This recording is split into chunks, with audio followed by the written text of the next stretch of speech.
We start our story in a cozy little flower shop in the middle of the city. The storefront was filled with countless beautiful arrangements up for sale.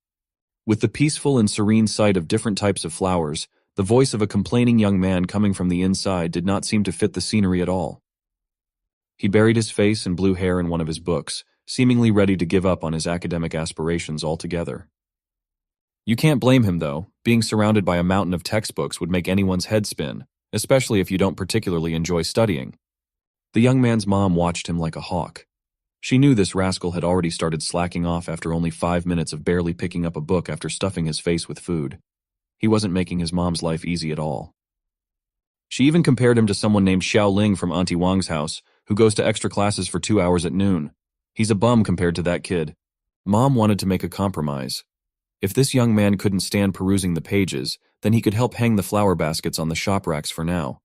But he must remember to tie the ropes securely, as it has gotten extra windy in the city lately. Whatever this task was, it was surely better than burying his head in textbooks.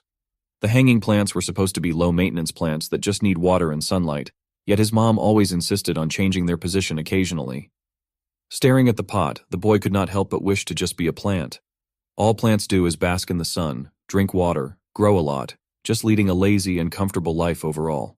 Even though he's the one using a pretty high ladder, his mom seemed way more concerned about her plants falling than her own son. He was apparently doing it wrong, and she would rather do it herself on second thought. What followed was the ungodly killing ability of every mother ever, the endless barrage of making their child feel like crap for slacking off and lacking motivation.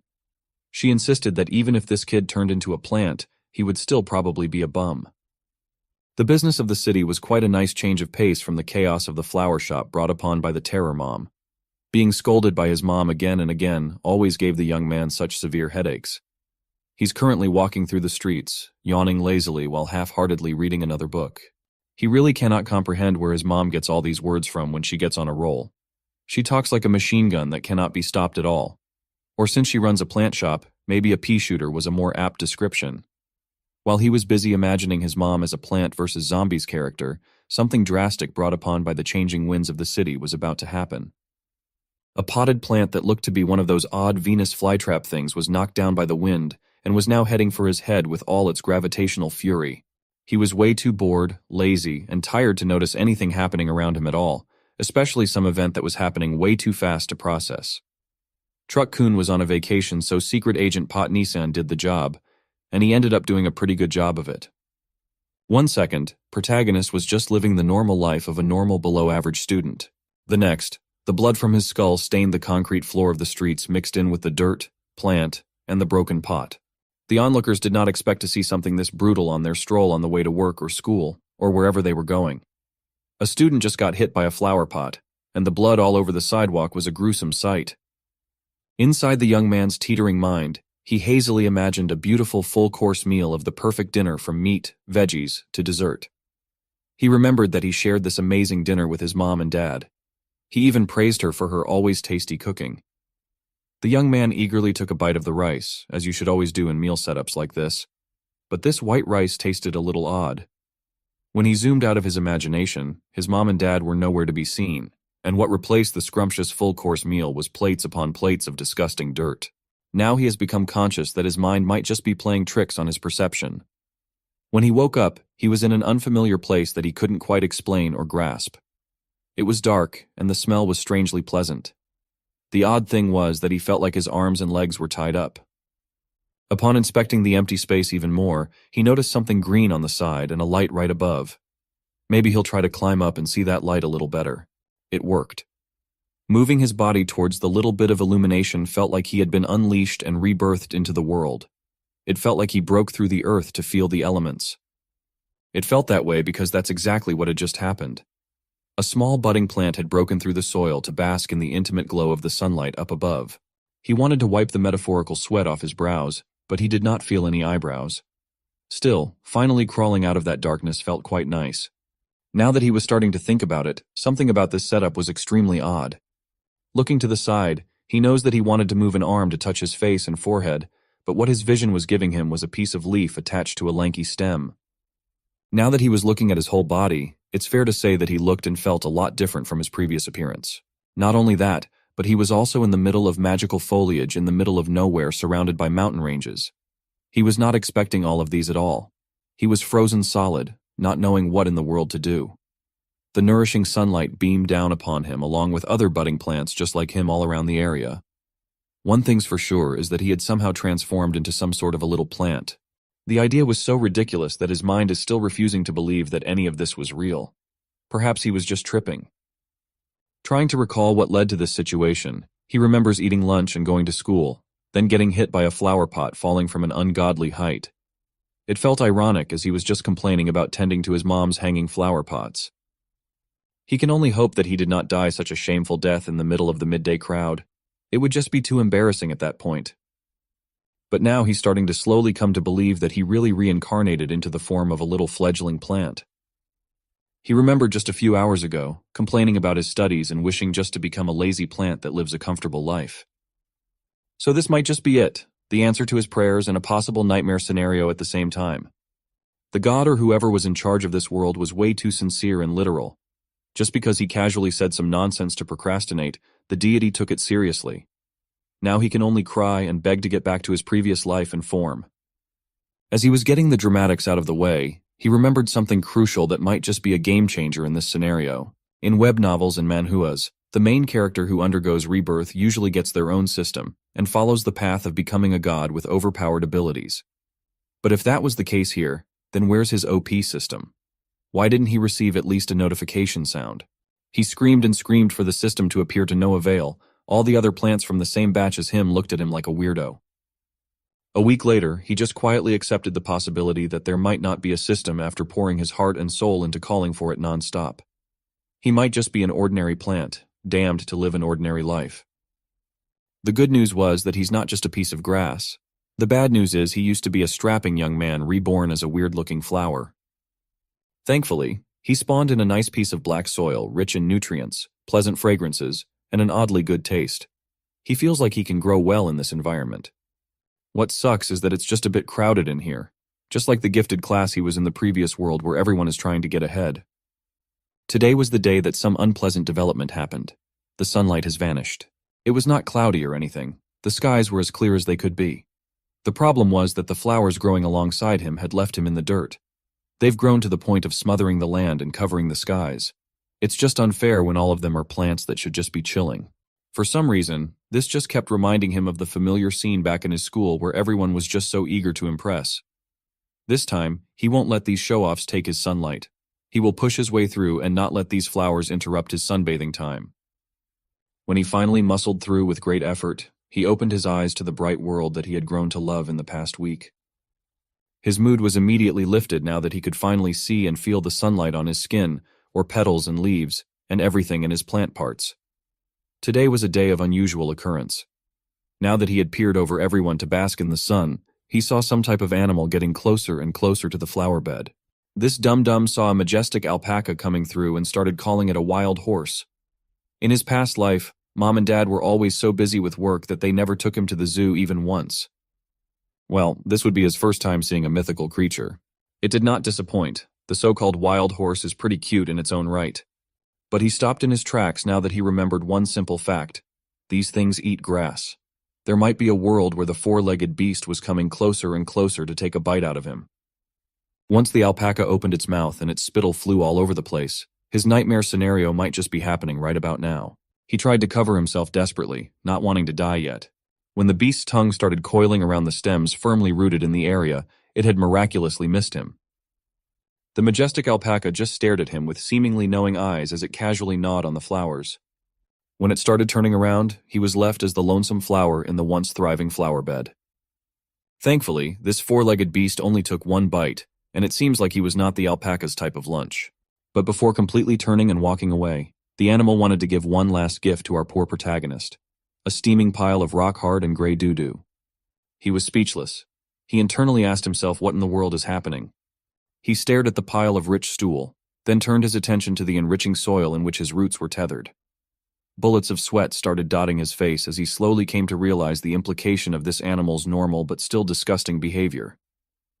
When he finally came to terms with it, he felt the world literally go dull and gray, just like the color of the pile of crap where the nutrients of the rich black soil were coming from.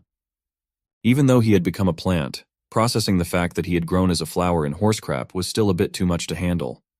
He couldn't believe he even thought that this very black soil tasted delicious, tender, and palatable. One couldn't stop oneself from throwing up in this situation.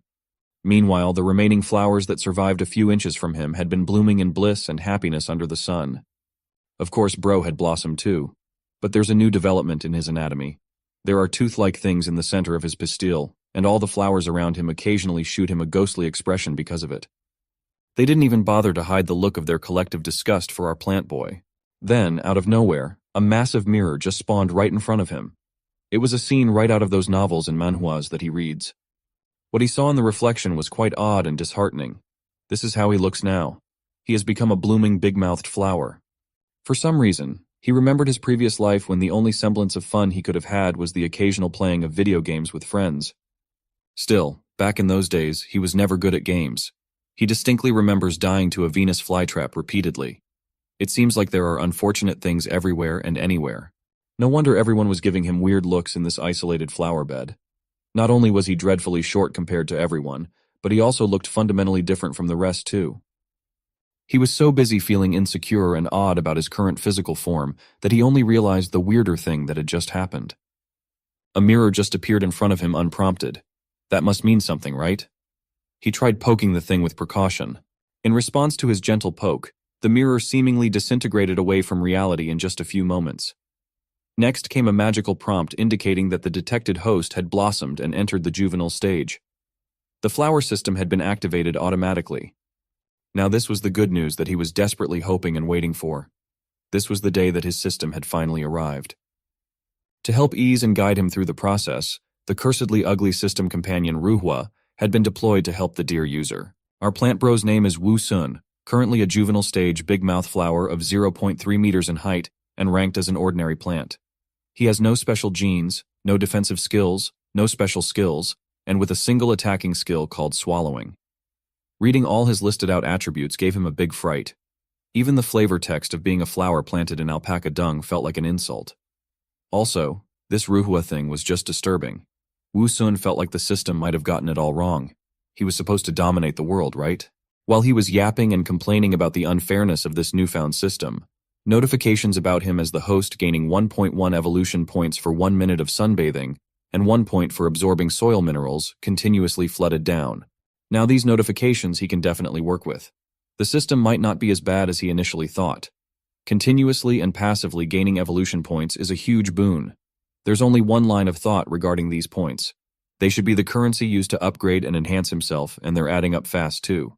Wu Sun gloated and laughed as he had already gathered 100 evolution points without doing anything.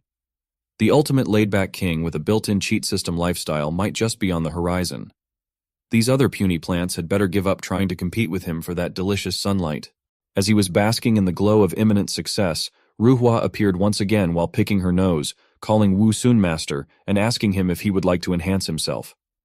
He can choose to strengthen one of his 6 core parts: the flower, stem, leaves, roots, fruits, or seeds. It looks like his hypothesis was right. He can indeed level up and enhance his body. Without hesitation, he chose to upgrade the stem in hopes of growing taller to be able to sunbathe even more efficiently. Spending 100 evolution points to enhance the stem at once made him feel the growth happening in real time. It was like his body was being stretched out. The stem enhancement was a success. His height has increased by a whopping 0.003 meters. Yes, 0.003 paltry meters. All that gloating and taunting to the flowers all around him just netted him a growth that does not even equal the length of a tiny bug. That whole 100 points just gave him 3 millimeters of increase. It was barely noticeable by any stretch of the metric. He was now back on the opinion that he was given an extremely lousy system. Ruhwa, still with her fingers picking her nose, assured him that this was just the first of many upgrades. Besides, 100 evolution points is too little for any significant upgrades. Even though he was given this system to make himself evolve, he might not even be able to surpass the surrounding tall flowers in the area at this rate. While he was yapping and yapping with endless complaints, a wasp was slowly making its way to the area of the flower bed. Downcast and disappointed with his current state, Wu Sun just unenthusiastically looked at the bug and meekly warned it not to sting him or anything. Wu Sun's disappointment regarding his situation quickly transformed from gloom to creeping anger. He poured all the frustrations he was feeling onto the nearby wasp. He does not even have any nectar, yet this guy was annoyingly buzzing all over the place and all around him. He was just not in the mood for any of this right now. Wu Sun kept on shouting angrily, and before he knew it, the bug had already accidentally entered his big mouth. Nothing can shut you up more effectively than accidentally putting a whole wasp inside your oral cavity. A mixture of fear and surprise painted Wu Sun's face. He was just slowly processing the fact that he accidentally swallowed a huge bug. He had been alive for a total of 17 years now, and he had never even eaten any raw food, let alone a giant hornet. Composing himself, he started reaching into his mouth and feeling all around to quickly spit the bug out to no avail. It looked like he had accidentally swallowed it whole. What's weirder was that it did not taste bad. Come to think of it, he kind of likes the taste of soil too. Maybe plants just have a twisted sense of taste. Following his accidental ingestion, Ruhua appeared again to excitedly congratulate him for completing the so-called first devouring. He will be rewarded with a blind box treasure chest that will require 10,000 evolution points to open. It contains a random reward ranging from evolution points to plant genes. It looks like he can get loot boxes just by devouring living creatures. This possibility could open some interesting developments. But the brutal caveat was he needed 10,000 evolution points to open the thing in the first place. This system of his is even more stingy than a goose. At this rate, the amount of one evolution point ticking every minute does not seem great at all. Still, Wu Sun had no other choice but to soldier it out for a whole 5 days. He has been working hard to sunbathe every day and absorbed all the water and nutrients he could take from the soil. He has finally accumulated exactly 10,000 evolution points today. All his fatigue vanished as he excitedly called on the system to open the damn chest. Ruhua jumped out to enthusiastically spend all the accumulated points to reveal the contents of the blind box. She congratulated Wu Sun for obtaining a B-rank vine gene. It can be used to fuse with his stem. The only thing it needed was his permission. With this vine gene fusing into his stem, this might just mean that he has the possibility of becoming one of those legendary tentacle monsters from some of those questionable videos. Also, B-rank does not sound bad for a starter plant gene at all. This possibility has also unlocked a new part of the system where all 6 of its core parts and corresponding abilities are displayed in a detailed manner. Wu Sun did not hesitate any longer. He screamed to start the fusion process at the top of his lungs. A green light full of vitality started emanating from the system and covering his entire body. It only took a few moments, and the prompt was already congratulating him for the successful fusion with the vine gene. The light of life has seemingly sparked inside Wu Sun. With this B-rank gene, his stem has gotten a whole lot stronger, sturdier, and more useful. With the vine gene, he can now transform his once short stem into thick vines. Wu Sun can use them to whip opponents or for binding play, whatever that means. From now on, Wu Sun wants to be called the Tentacle Monster. However, the reality was different. In reality, once Wu Sun accessed the vines, he couldn't get enough of them. He felt that they were very soft and flexible, as if he was manipulating his fingers in a human body. As a result, he found no better use for them than to bend them into figures in the air. However, that wasn't the most useful thing he could do with them. After reading the descriptions, he realized that in the future, he would also be able to unexpectedly attack the enemy from underground. The very next moment, he was already fantasizing about how he was massacring the wasps that might come next, and how he would capture their queen. But then his musings were interrupted by a buzzing sound from a wasp flying nearby. As if teasing, it flew in circles again, annoying the protagonist with its buzzing. Another appearance of a wasp made Wu Sun wonder if there was a wasp nest nearby. Deciding that this was the perfect opportunity for him to practice controlling his new vine, the protagonist launched it towards the wasp at breakneck speed. The vine was surrounded by green lightning bolts, causing Wu Sun to come up with the name Lightning Whip for this technique. Feeling danger approaching, the wasp turned around and saw the vine in front of him covered in a green glow, reaching out to grab it. And in the moment, it seemed like it was all over for the wasp. The distance that Wu Sun could extend his whips had reached its maximum, and as a result, no matter how hard he tried, he was unable to reach it. As he frustratedly lowered his whip, the protagonist tried to console himself and said to himself that he couldn't catch the big hornet so easily anyway, adding that the best solution would be to wait for it to come closer. Then he wondered if he could apply the enhancement he had seen before to the vines, perhaps making them thicker and longer. The wasp, meanwhile, hovered in the air and looked at Wu Sun with a haughty smile, as if trying to say that he was a loser who was not capable of anything. This arrogant behavior hurt the protagonist, but he continued to endure and did not show any signs, because he knew that if he could endure it now, the wasp would definitely relax and come closer. and even then, he would be able to take full revenge for his humiliation.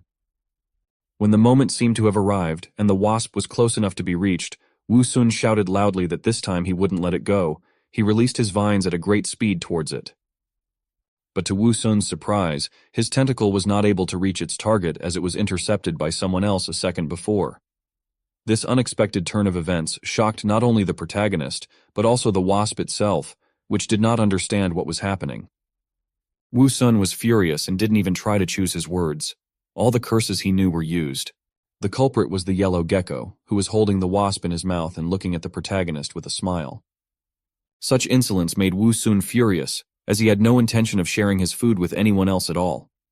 In the next moment, fire flared in his eyes, and he let out a fierce shout as he released his whips covered in green lightning bolts towards him, shouting that since he was taking away his food, he should be held responsible for it.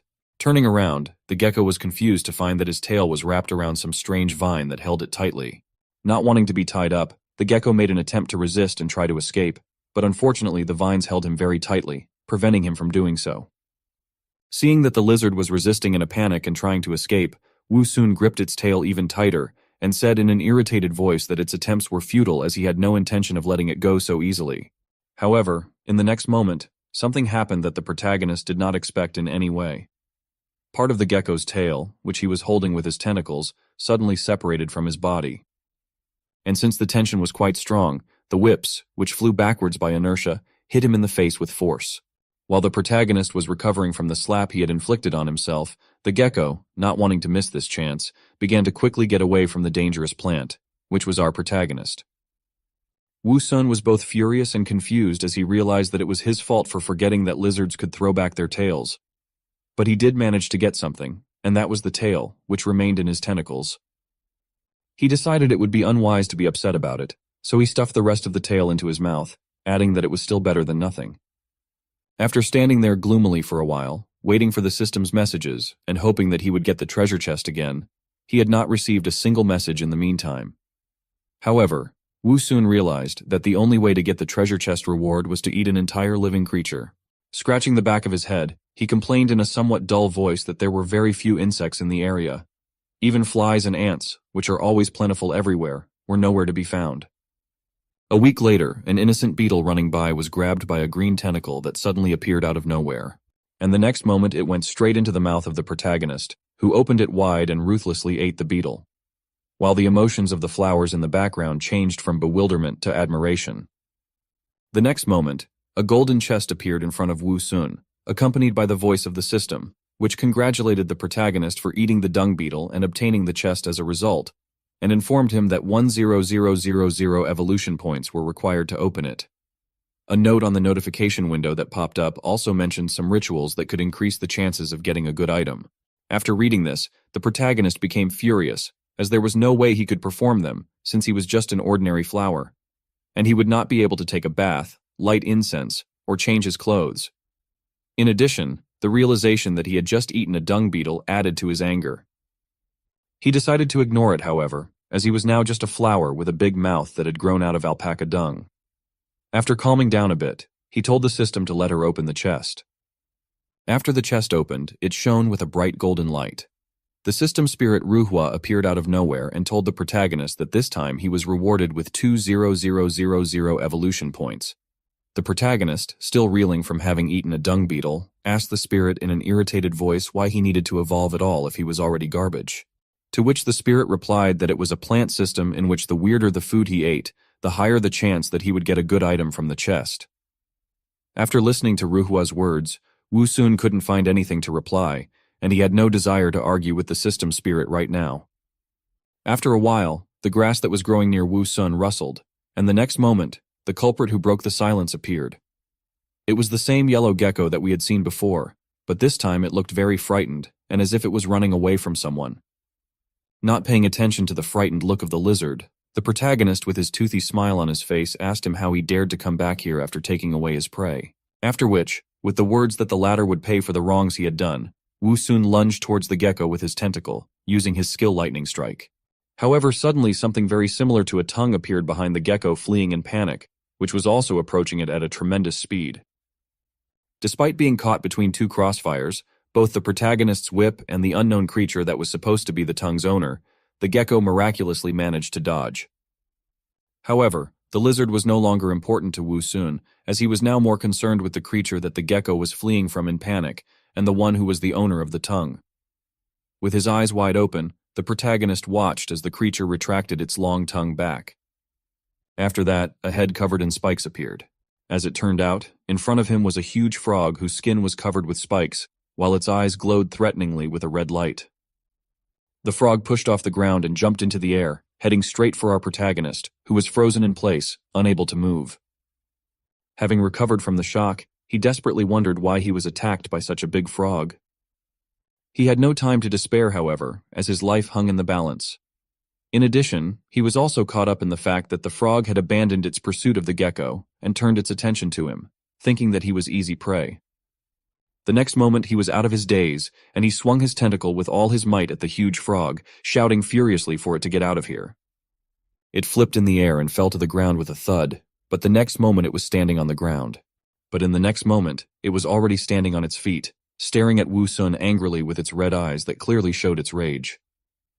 Deciding not to wait for the frog to fully recover and attack him, the protagonist decided to attack first, swinging at it with his tentacle, which would act as a whip in this attack. As planned, the whip attack hit the target. However, it did not do the expected damage. After receiving the blow, the frog only squinted its eyes. In the next moment, the toad fiercely grabbed the tentacle of Wu Sun, who did not anticipate this outcome and did not have time to return it to him. The protagonist, meanwhile, was trying with all his might not to be dragged away by the frog, which had already begun to forcefully pull on his tentacle, and was pondering how the frog was able to repel his attack so easily. To his senses, it felt like he had hit a rock. But he had no more time to ponder, as the next moment, the frog stuck out its huge tongue and wrapped it around his stem. This action from the frog left Wu Sun confused as he didn't quite understand what it was going to do now. But in the next moment, everything became very clear. After all, the frog grabbed the stem of the main character and began to tear it out of the ground along with the roots. Realizing that now his beautiful new life could end, Wu Sun panicked and started to scream loudly and tried to resist. After the frog had firmly grasped his stem with his tongue, he began to pull with force, and our flower began to slowly separate from the ground, and when his stubs began to break off, he cried out, "It hurts." It hurt so much that he felt like his body was about to be torn apart. He now had a pressing question: do plants feel pain like animals? He continued to cling to the ground with his roots with tears in his eyes. Now he understood how all those poor plants, flowers, and grass felt, on which he had taken out all his anger in his past life. Now it seemed to him that the pain he was feeling was God's punishment for the pain he had once inflicted on the plants. The frog was inexorably pulling him harder and harder, ripping him out along with a piece of earth. Wu Sun realized that it seemed like it was all over for him now, as he would most likely die if he was uprooted from the ground. He could already see the cold breath of death at the back of his head. He didn't think he would feel it again so soon. But when there was no more hope, he noticed something, or rather someone, and he was surprised and frightened. A yellow gecko, already familiar to us, appeared on the branch above the frog. He did not understand what the little lizard was going to do, whether he wanted to avenge his lost tail or to help him with the frog. The gecko, in order not to lose his advantage of surprise and not to alert the frog with his finger, showed our flower to be silent and not to draw attention to him. Wu Sun was very surprised at this turn of events. How did the gecko know such gestures, and why did he look so smart? What kind of world had he gotten into, that all the beasts here were so smart and cunning? This could be a problem for him in the future if he lived to see it. The gecko didn't wait long and jumped at the frog from the branch. He landed right on its head between its ugly yellow eyes. And before the frog woke up from the surprise and had time to throw him off, he aimed his toothy mouth right at its eye. After his bite, dark blood gushed from the frog's eye. The frog would have howled from the pain if it could, but as it only made an incomprehensible sound and jumped up on the spot, it was forced to retract its tongue back, letting go of our toothy flower. The frog fell on its back, going to crush the pesky gecko, but it failed as it jumped off in time. But as long as the frog left the flower alone, this was his chance. Wu Sun sighed from fatigue and realizing how close he was to death, but he didn't have much time. Therefore, he immediately began to prepare for the attack and raised his battle whip. He wrapped it around the wounded frog and bound it tightly before it could even quack. Then he was going to throw it away with force and plow the ground in the clearing with it, which he eventually did. After that, he began to spin the frog, throwing it against the ground and then spinning it again. This made it dizzy, and its tongue fell out. But the frog had another trick up her sleeve that she was saving especially for situations like this. She let some slippery and smelly liquid out of her skin. And when it hit the whip, the frog just slipped off it and flopped to the ground. Our flower did not have time to react in time from such a surprise and was a little confused. He thought that the frog is already in his hands and it cannot escape. However, thanks to its trick, it has already successfully jumped away from this unfortunate flower, which brought it so much pain and trouble instead of a light snack. Our flower still tried to reach her with his whip, but it was already too late and the frog was running away from him in the distance. This situation made him very angry with our toothy flower, who was very close to dealing with the frog once and for all, but her tricks and ability to run fast saved her pimply skin. But nothing. Now at least she wouldn't dare to come near him next time. Then he remembered how much it hurt him when the frog tried to pull him out of the ground and realized how vulnerable he was as a plant. He was dependent on soil, moisture, sun. He couldn't escape. He was very fragile and always in danger. Even a regular frog almost killed him. He sadly asked himself, would he ever be able to become human again? However, there was a silver lining. After his battle with the frog, he had a new friend, a small yellow gecko. He didn't speak, but waved at him with the rest of his tail. Flower didn't like this very much and tensed him up, so he asked what he was doing. Was he trying to ask forgiveness for bringing that nasty frog here? Without saying anything in reply, the gecko began to pick up pieces of soil with his paws. Then he took another pieces of soil and covered the bare roots with it under the surprised look of the flower. Wu Sun even started to shout at him that he was a little rascal who first brings trouble on his tail and then tries to make amends. But when he felt relief from the moisture and shade on his roots, he was a little more sympathetic to him, and even said with a toothy grin that since he had helped him with the frog and the soil, he would not be angry with him. Gecko seemed very glad that he wasn't being chased away. The gecko continued to rake the soil around the roots of the flower, and our hero was quite surprised that the gecko seemed to understand his words. He wondered if it was normal for the gecko to understand his words, if he knew how to use the environment to fight his enemies, if he knew how to use the soil to fertilize the plants. If that was the case, then the other question was what language was he speaking now? Was it a human language or the language of flowers or maybe animals? When the gecko finished fertilizing the flower, he turned around and was about to go about his business, but our hero decided to see if he understood him. So he shouted to him that since he was leaving, at least let him say goodbye properly. But it seemed that the gecko did not pay attention to his words and continued his movement. And he sighed disappointedly, and he thought he had really found a friend to talk to. As it turned out, the gecko didn't go far and stopped at the edge of their clearing of grass and paused for a moment. Then noticing movement in the grass, he caught a bug with his long and sticky tongue. And then with a satisfied smile like a dog who carries a ball to his master, he started to return to the flower. Gecko ran up to the flower and poked him in the cheek with his tongue, who did not understand what was happening and why he was poking him with his nasty tongue. He started to tell him that it is disgusting when someone pokes you with his slobbery tongue, but then the gecko showed him a bug on his tongue, which he apparently wanted to give him. He was making incomprehensible noises and pointing his finger at the bug as if offering to take it. Our flower was hungry enough, and realizing what the gecko was offering him, he opened his mouth pointing at it. But what was wrong in their pantomime, and they did not fully understand each other, because the gecko did not give him the bug, so the flower asked, "What does he want?" Was he afraid he would eat the bug along with its tongue? And it seemed to be true, because the gecko nodded happily in response. He thought that such a smart lizard could not be fooled, even if he wanted to. But he knew how to solve their situation, so he suggested that the gecko put the bug on the ground in front of him, and then he would deal with it since he didn't trust him. However, the gecko understood everything in his own way, and seemed to have decided that the flower could be trusted after all, and now he came closer with the bug on his tongue. Our flower didn't know how to react to all this. But his second confusion was not long, because he knew well the saying, "When they give you take, if they hit you run," so he grabbed the bug with his whip and threw it into his toothy mouth. He hoped it would help him evolve. Surprisingly, it did. Right after he swallowed the bug, the spirit of Ruhua and information windows appeared in front of him, congratulating him on getting the next random treasure chest, thanks to eating a live bug. He again needed to accumulate 10,000 evolution points to open the chest. Also, after a certain number of open crates, he would be able to get an additional reward. There was also a funny note that warned that before opening a treasure chest, it was worth taking a bath, changing clothes, lighting incense, and praying to all known gods. This was supposed to increase the probability of rare items falling out, but it's not certain. Also, after all the notifications, the system would ask him if he wanted to open the chest since he had enough points. Ruhua looked at the yellow gecko with interest. Our hero, upon seeing his gaze, explained that it was his new friend whom he met during the battle with the uninvited guest. Then Wu Sun turned to his new friend and asked if he wanted to help him open the treasure chest as a reward for his help. Gecko simply stared at him questioningly in response. This behavior did not please Ruhua, who was sitting on the chest with a frown. Our flower realized that he was wrong again and overestimated the level of intelligence of the gecko, and decided to simplify everything for him as much as possible and choose one of the two phrases, open the chest and do not open the chest. And who would have thought the joyful gecko made a sound similar to open? Our hero was pleased with the progress in their communication and, turning to his system spirit Ruhua, told him to open the chest since that's what even the lizard said. An information box appeared, congratulating him on obtaining a B-level vine gene that could be integrated into the stem and asking if he wanted to use it now.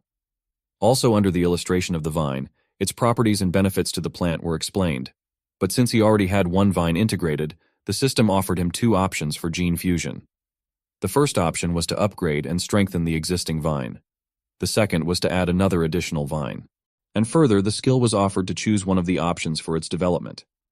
Our hero was very happy about the opportunity to develop, and was not shy to tell everyone around him about it. He stroked his already tame gecko and praised it, because thanks to it he got a good level item. But now he was faced with a difficult choice, which way to go to strengthen his vine or to get an additional one. As he pondered, he recalled the details of his fight with the frog, and realized that he had almost been uprooted because he didn't have enough vines. That was why he had chosen the second option.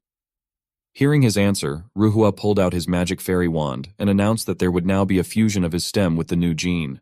Our hero was engulfed in streams of green energy, and the next system window appeared, where our flower was congratulated on the integration of another gene that allowed him to turn his stems into whips to fight his enemies.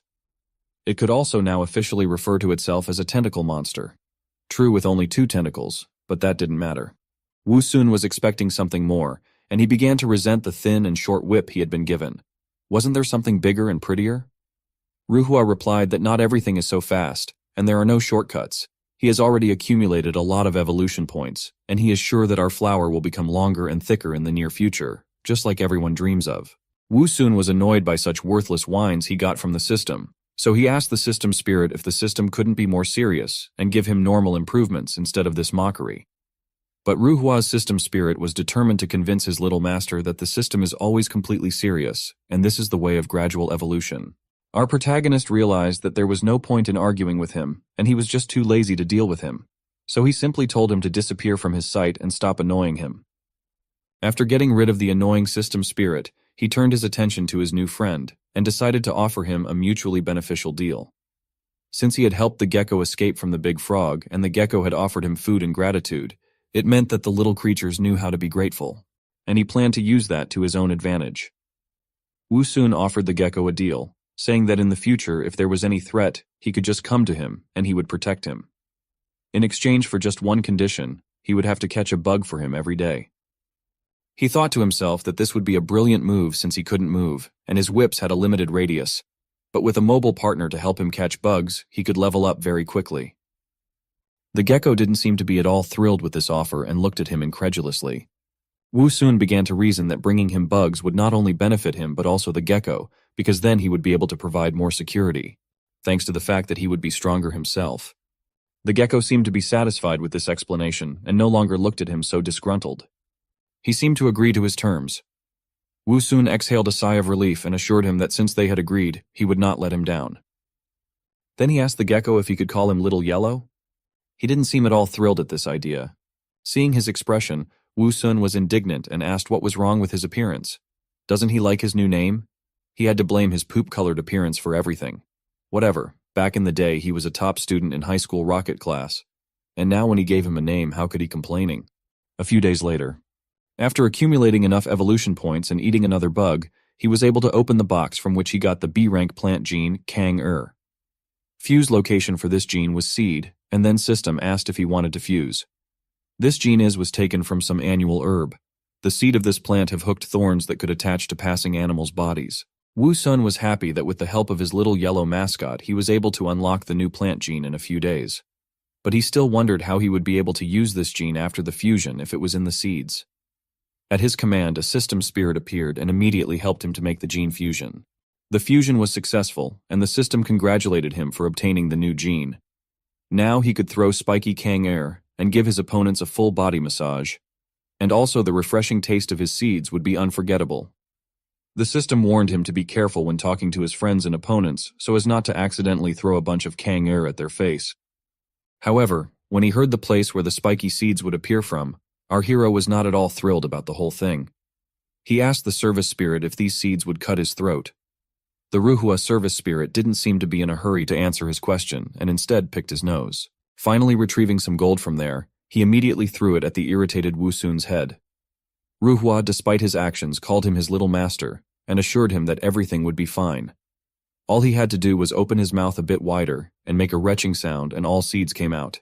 It's as simple as picking nose. Wusun decided to try and unpleasant sounds filled the clearing. In the end, he was able to spit out a lot of thorny seeds. After that, he immediately coughed and through his coughing began to reproach the spirit how he could betray his trust. Although it's not the intense pain of a cut throat, but his throat felt scorched from the scratching. The spirit nonchalantly replied to him that great power comes at a high price, little master. He advised him to ignore the sore throat and give the power of Kang air a try. In the end, he had no choice but to learn how to use this power, so he decided to touch the seeds with one of his vines. It turned out that even though these Kang air looked quite sharp, he found out that he felt no pain from them when he touched them with his vine. Surprisingly, it doesn't hurt, and that was because his vines became tough and thick after upgrading. And in that case, he could afford to let his creativity run wild and realize some of his bold ideas. He'd already figured out how to amuse himself with the seeds. To do this, he gave the gecko a dry leaf and asked him to stand away. The gecko took the dry leaf in his paws and looked at him questioningly, not understanding what he should do with it. But Wusun hurried him up and asked him why he was standing there like a log. But seeing the gecko's incredulous gaze, he had to convince him not to worry, because he would definitely not fool him. When the gecko had gotten far enough away, our protagonist told him to stop and stand there. He cheerfully announced, "Watch this, here comes a little flying whip," and he threw the spike, aiming for the dry leaf in the gecko's clutches. But he didn't hit what he was aiming for, and instead of a leaf, he shot the gecko's tail off again. The gecko didn't even realize what had happened. The gecko only noticed that something was wrong when pieces of its tail began to wriggle behind him. Wusun realized that he had done something wrong and apologized, assuring the poor gecko that it was not on purpose. But his apology couldn't bring the poor thing's tail back, and he was showing it very clearly with his look. His look pissed off our hero, who shouted furiously to him, "What's with that contemptuous look? How he dare to look down like that on his big brother?" Then he immediately decided to correct himself and try again, being sure that it was only an accidental mistake and now he would succeed. And to everyone's surprise, he hit the leaf. But not the one he was aiming at. Gecko realized that he was hopeless, and it was only a matter of time before something else got shot off. It turned out that all the thorny seeds he had thrown were nowhere near the target, and had hit all the bushes with the accuracy of a sniper, leaving them no chance. For such outstanding services, Wusun definitely deserved to be rewarded with the lizard body outlining master medal, but he did not give up, reassuring himself that just today his accuracy was a bit off. But that was okay, because with diligent practice he will surely improve his throwing skills and become a ninja master at accuracy. A few more days passed like that. Gecko continued to hunt bugs, terrorizing the local arthropod fauna, and judging by the number of insects in his mouth, he was very successful at it. Having finished the hunt, he began to make a hole in the withered tree inside the trunk of which rainwater was collecting. And when the hole was ready and dirty water was pouring out of it, the gecko began to pour it into a bowl. The poor fellow was sweating from the continuous work, but still he hurried to his friend Flower. While the gecko was working hard, our Flower was just basking in the sun and eating remaining bugs, talking about his hard life and complaining that Little Yellow was delayed. He was hungry and didn't understand why he still felt hungry after being a plant. But as soon as he heard a noise from the bushes, he immediately put all his thoughts aside. When he saw a gecko with a bowl in his paws, he thought that as soon as he spoke of the devil, he would immediately appear. But all his resentment was taken away when the gecko gave him a bowl of water and even filled his mouth with water and showered him with an improvised rain. Wusun praised Little Yellow, telling him that he is smart, learns quickly, and even knows how to use a bowl for water. But it seems that all his cleverness did not extend to how to transport the bugs, because he kept them in his salivating mouth, and when he spit them out on the ground in front of our Flower, they were completely covered with his unpleasant liquid. So Wusun advised him to find some tree bark next time he catches bugs and put them there. It would be much more hygienic than that. But this time he was hungry enough to ignore a little thing like this and started eating the bugs. After devouring a few bugs, the ugly system spirit reappeared in front of him and congratulated him on getting another chest for eating green-headed fly. This chest needed 100,000 evolution points to open as always, and Ruhua asked him if he wanted to open it now. But Wu Sun decided to save it for later. Right now, he didn't want new upgrades since he hadn't learned how to use Kanger properly yet. And on top of that, the ground under the scorching sun had become too dry, so he had to ask Little Yellow to fetch some water to help him grow more vigorously. Sipping water and juggling his thorny seeds, Wu Sun enjoyed his life, and even said that this is the laid-back life he wanted, and it feels good to have someone who feeds him. After finishing his water, he decided to try his hand at throwing spiky Kangers again. But even though this time the gecko held 3 leaves at once, he still didn't hit even one. Even the massive volley that followed didn't help, and he didn't hit once again. Just reaffirmed the title of the most accurate marksman in the Wild West, and he didn't hit even once. But that didn't seem to spoil his mood, because he had enough time and bug snacks to keep practicing. So he ordered his little yellow friend to collect and bring him all the Kanger. Wu Sun didn't even realize that he was under close surveillance. His arch-nemesis who had come for revenge was a big bullfrog. It was waiting for the right moment to attack an unsuspecting victim, which was a gecko who went to collect the Kanger scattered around the clearing. When he had already collected everything and was about to leave, the toad suddenly jumped out of the bushes. Even Wu Sun's shouts to the gecko to be careful didn't help, and the toad with its long, sticky tongue embraced the poor gecko, who could do nothing. Our flower could only watch his little yellow friend disappear into the frog's bottomless mouth. Poor gecko screamed for the last time and disappeared. When Frog closed its jaws, it already seemed that the unenviable fate of the gecko had come to an end. Wu Sun couldn't believe that his friend had died so quickly. He cried out desperately and violently, "Little Yellow," while still trying to reach the toad with his whips. But it was already too late to do something. The gecko's situation was not enviable. He was still alive, but inside the toad he wouldn't be able to stay that way for long. The poor thing was trapped inside the giant's stomach, which was clenching every now and then. But he still hadn't released the spiny seeds from his paws, and that gave him hope of escape. Showing all his ingenuity, he took a few thorns in his paws and began to actively stab the toad from the inside with them. The toad's eyes widened with pain. The first time it had eaten its victim, it was struggling so hard in its stomach. It couldn't take the pain any longer and began to prepare to spit out its spiny lunch.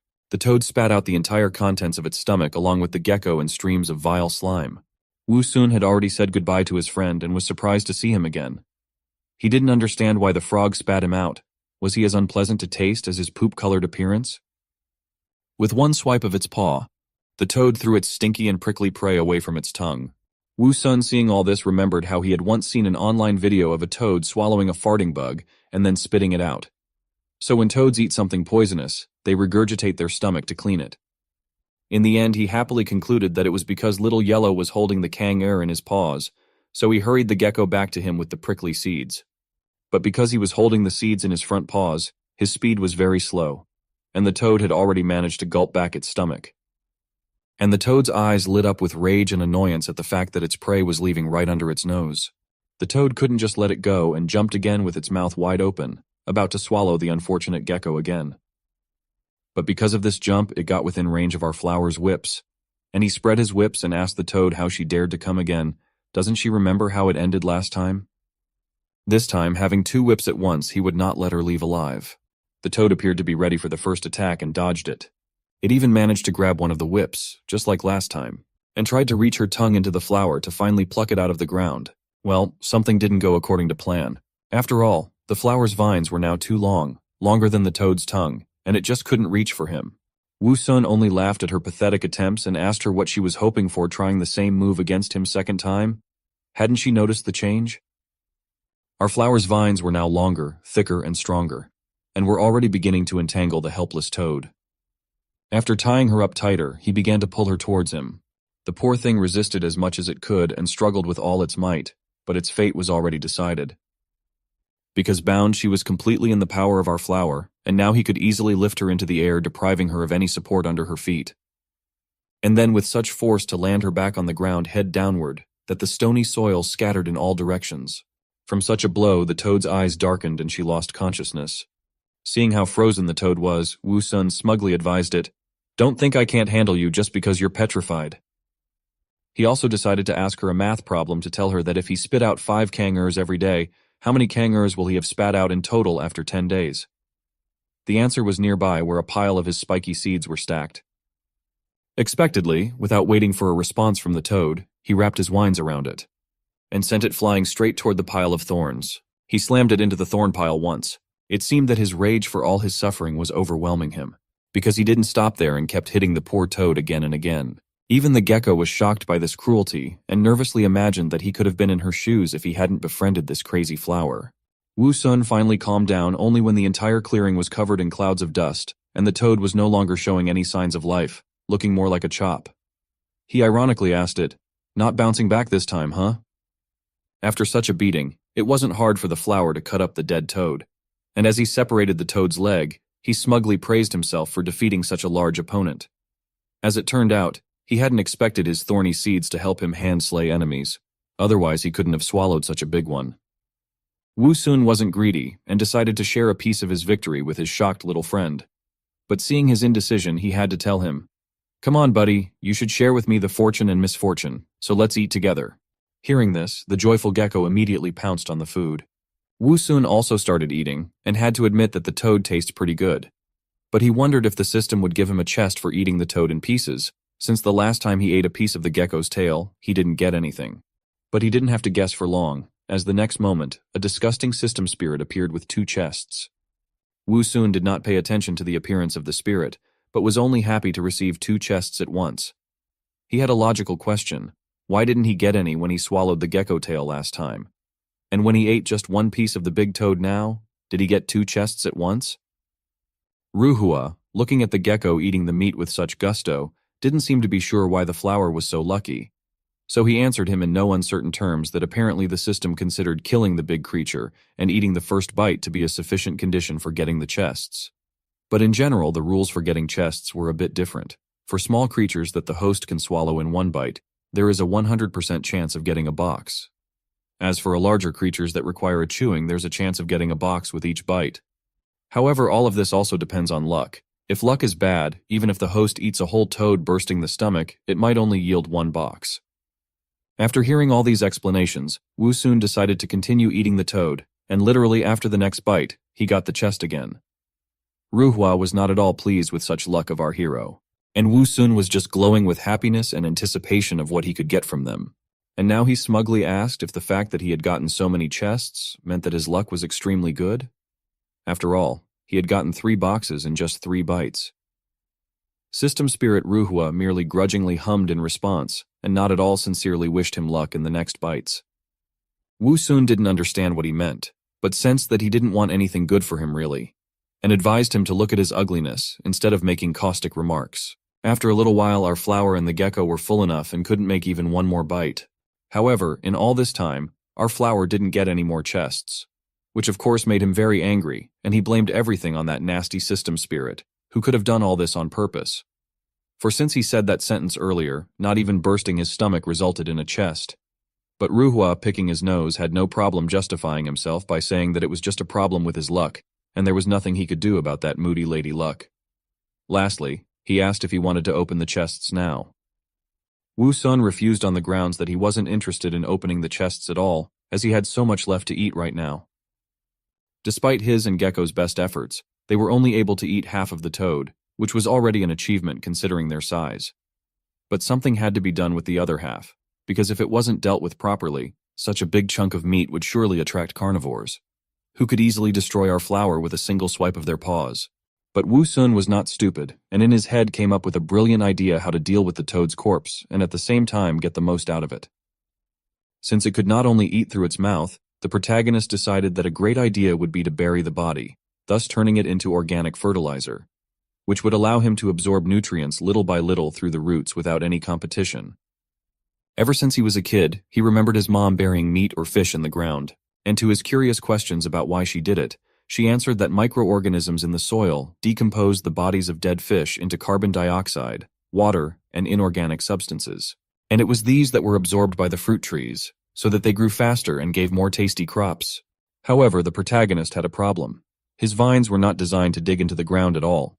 After thinking about it, he realized that he could solve this problem quite easily if he could find tools that he could wrap around the vines. However, the second problem was that shovel-like digging tools were unlikely to be found here. His only salvation was his yellow friend, whom he immediately asked to find thick branches and scaly rocks for him. He folded his vines into roughly the shape he wanted and showed them to the gecko, who stared at them intently. After a few minutes, the gecko turned around and headed somewhere. As he stared at the gecko, the protagonist could only hope that he understood what he wanted. After a while, several branches of different thicknesses and a small stone were lying on the ground in front of him. The gecko who had brought it all was looking at him happily, as if expecting praise. However, Wu Sun didn't really appreciate his efforts. Easily breaking the branches with his vines, he said that these branches were not suitable as they were very thin and would break very easily. Picking up some soil with his leaf, he added that the soil here was very soft, so he needed something thin and strong. Hearing this and silently staring at the broken branches, after a moment of silent staring at the broken branches, Gecko seemed to understand, nodded his head and rushed off. However, he did not manage to bring the necessary tools for the first time. He brought a leaf or a lump of soil, which was obviously not solid at all. Even though he was tired, he brought a huge log that Wu Sun didn't know what to do with because he could hardly move it.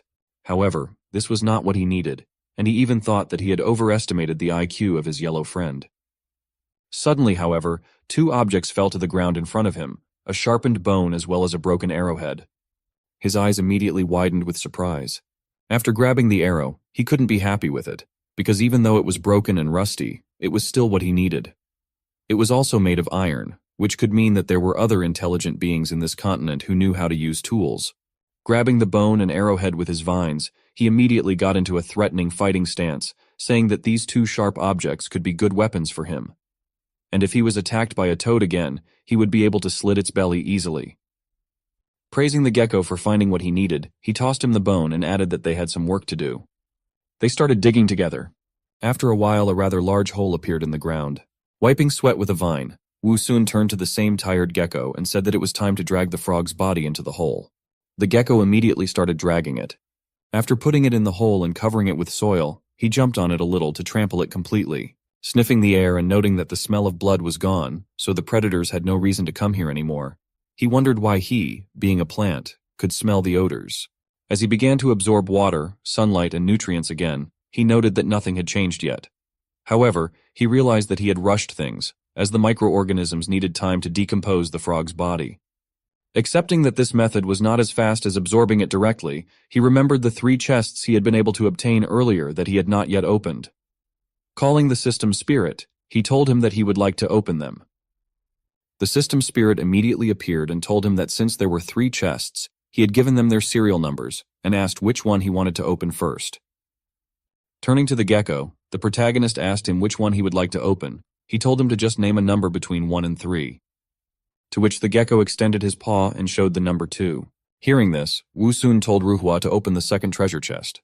As soon as the chest was opened, the system spirit immediately congratulated his master for obtaining a B-level plant gene called Spikes.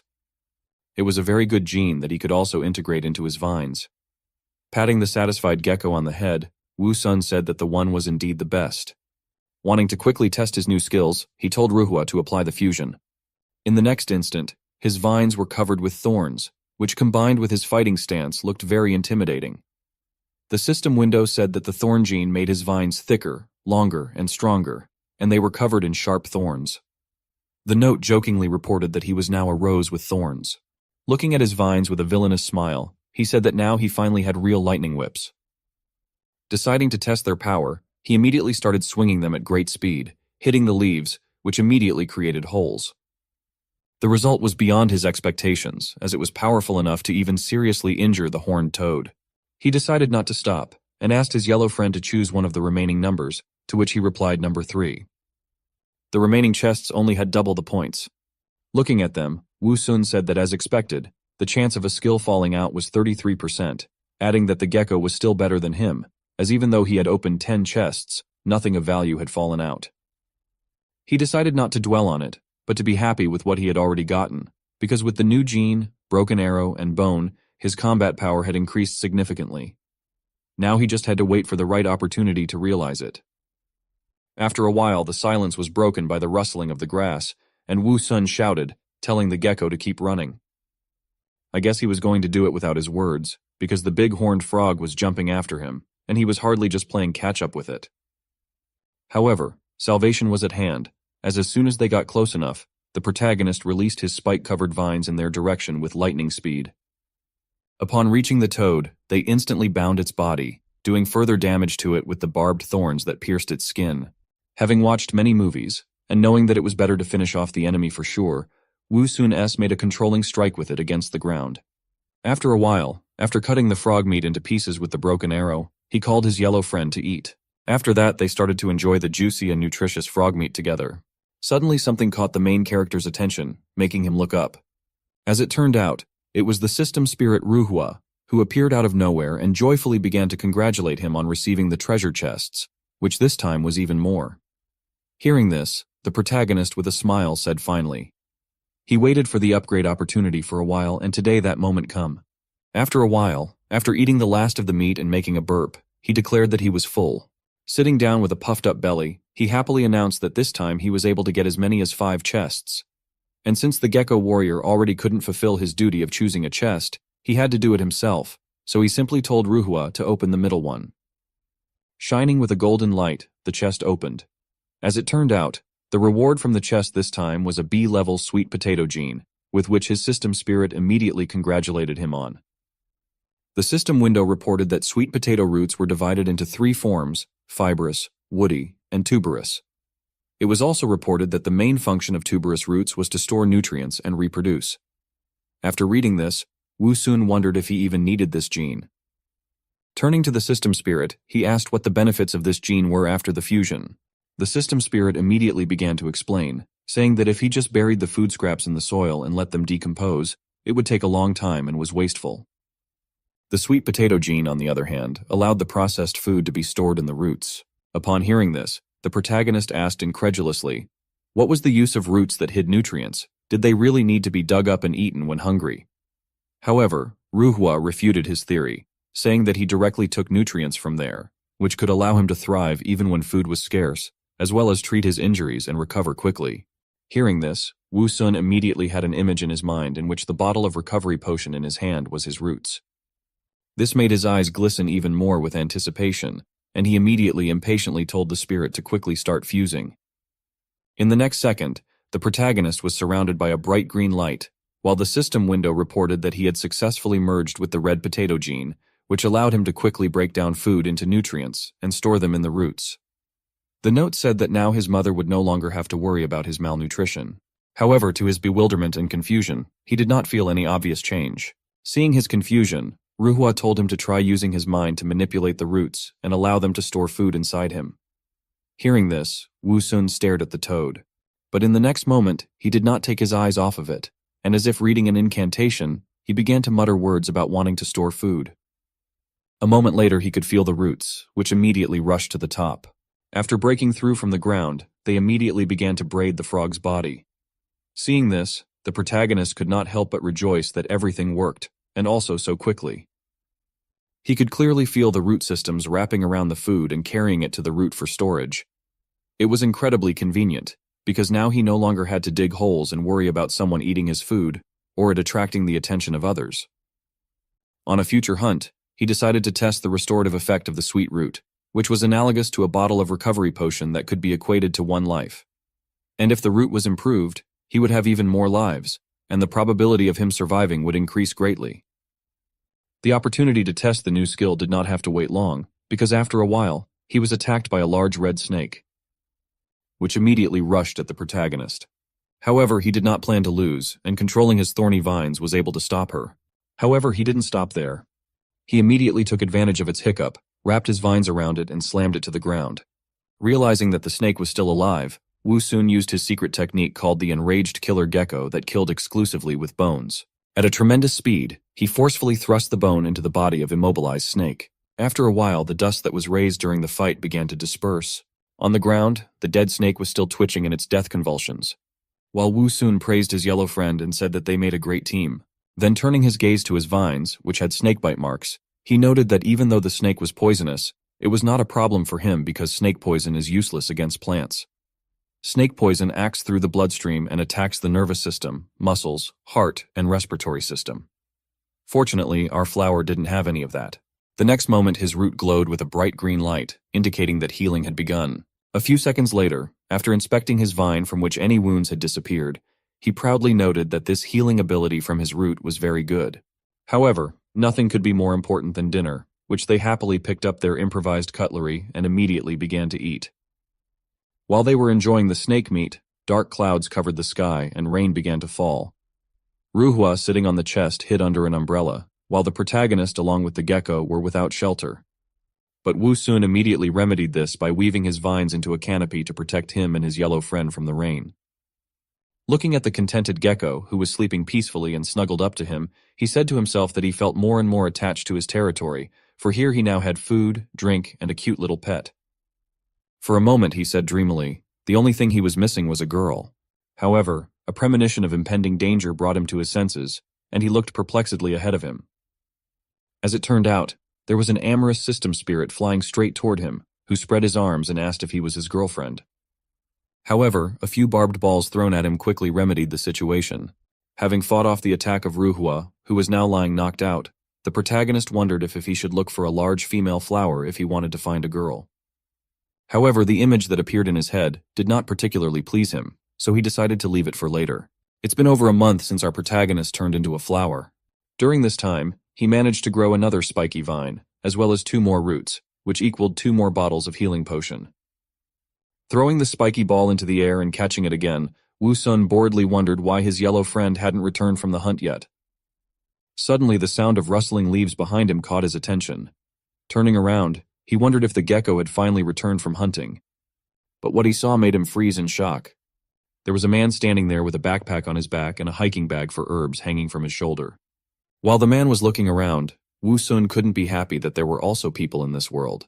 In an attempt to attract attention, he immediately started waving leaves and shouting loudly and happily, saying that he had finally met some of live people in this cursed world. But the next moment he realized that he himself was just a strange flower with a big mouth, and that the only thing he had in common with humans was the ability to think and speak. So first he decided to say hello and connect. Since he didn't know much about this world, he was going to ask the man a lot of questions. He immediately started yelling loudly. However, without noticing the protagonist, the man passed by. Watching the man bending over the ground, Wu Sun was puzzled as to why he didn't notice him, and whether it was because he was small. But what interested him even more was what he was doing now. Suddenly there was the sound of roots being pulled from the ground. With a smile that seemed devilish to the protagonist, the man happily said that he didn't expect there to be such a precious toxin-cleansing plant. This scene before the protagonist made him realize 2 things. First, that the man was gathering herbs, and second, that attracting attention was the biggest mistake he had ever made in his life. After sticking a small shovel into the ground, the man began to dig up the flower. He held it in his hand and said in a joyful voice that he was incredibly lucky to find such a flower, because it was the main ingredient for the longevity pill. The protagonist, on the other hand, was watching all of this with apprehension. Turning his gaze to himself, he panicked and said to himself that he was now the only flower in the area, and he hoped that perhaps he would not pluck it and use it to make medicine. However, his hopes were not to be realized. Putting the flower in his bag, the man looked around and thought that there must be other valuable herbs in the area. After the man's words, Wu Sun's eyes widened in horror, and the hope he had had vanished in an instant, for he realized that this was his end. As expected, the man discovered him rather quickly while smiling his devilish smile. However, he did not immediately tear it off. Pensive, he wondered why he didn't have any information about this flower. Taking out a book, he decided to check if there were any entries about this flower in it, but to his disappointment, he couldn't find anything. This interested him greatly, and the manic smile of a discoverer appeared on his face. Thinking that he had discovered a new medicinal herb, the man holding a shovel in his hand, which to the protagonist was tantamount to a murder weapon, reached out to Wu Sun, intending to dig it up and study it later. Our flower was frozen in fear, and could only stare at the hand reaching for him, and mentally shouted at him not to touch him with his filthy hands. Luckily, his survival instincts kicked in, and he unknowingly struck the man with a thorny vine, which the man's hand stumbled on. When he felt the pain, he immediately cried out painfully and yanked his hand away sharply. Looking at the torn glove on his hand, he wondered why the strange flower had so many thorns. However, their presence only made him more interested, and he decided to continue, but now to be more careful. His hand, accompanied by a devilish smile, reached for the protagonist again. Only this time, Wu Sun really realized that this was his end, because even with his thorny vine, he was only able to cause minimal damage. With a look of horror on his face, he resigned himself to the fact that he was powerless against absolute power. The man's hand was about to grab him. But suddenly he was distracted by a noise behind him, causing him to turn around. A silhouette was approaching them. Recognizing his partner, the man asked him why he had returned so quickly. He was carrying a large pink egg in his hands. When the man saw him, he was surprised and asked him how he could do it so quickly. However, to his bewilderment, the man said nothing and ran past him as if he was in a hurry. When he turned around, he shouted in panic that he should run away too, because the dragoness had noticed that he had stolen the egg. These words shocked and horrified him, and sweat immediately broke out on his face. While the guy with the egg in a panic continued to run away, his partner looked up into the sky and saw a large silhouette that was approaching them at a great speed. It was none other than a huge dragon whose mood was as horrible as its appearance. However, even after seeing dragon, the man did not leave the desire to dig up the strange flower. But his friend called him crazy and shouted that it was not the time for that. The protagonist was also not very happy about this, and irritatedly thought to himself why he did not just get out of here.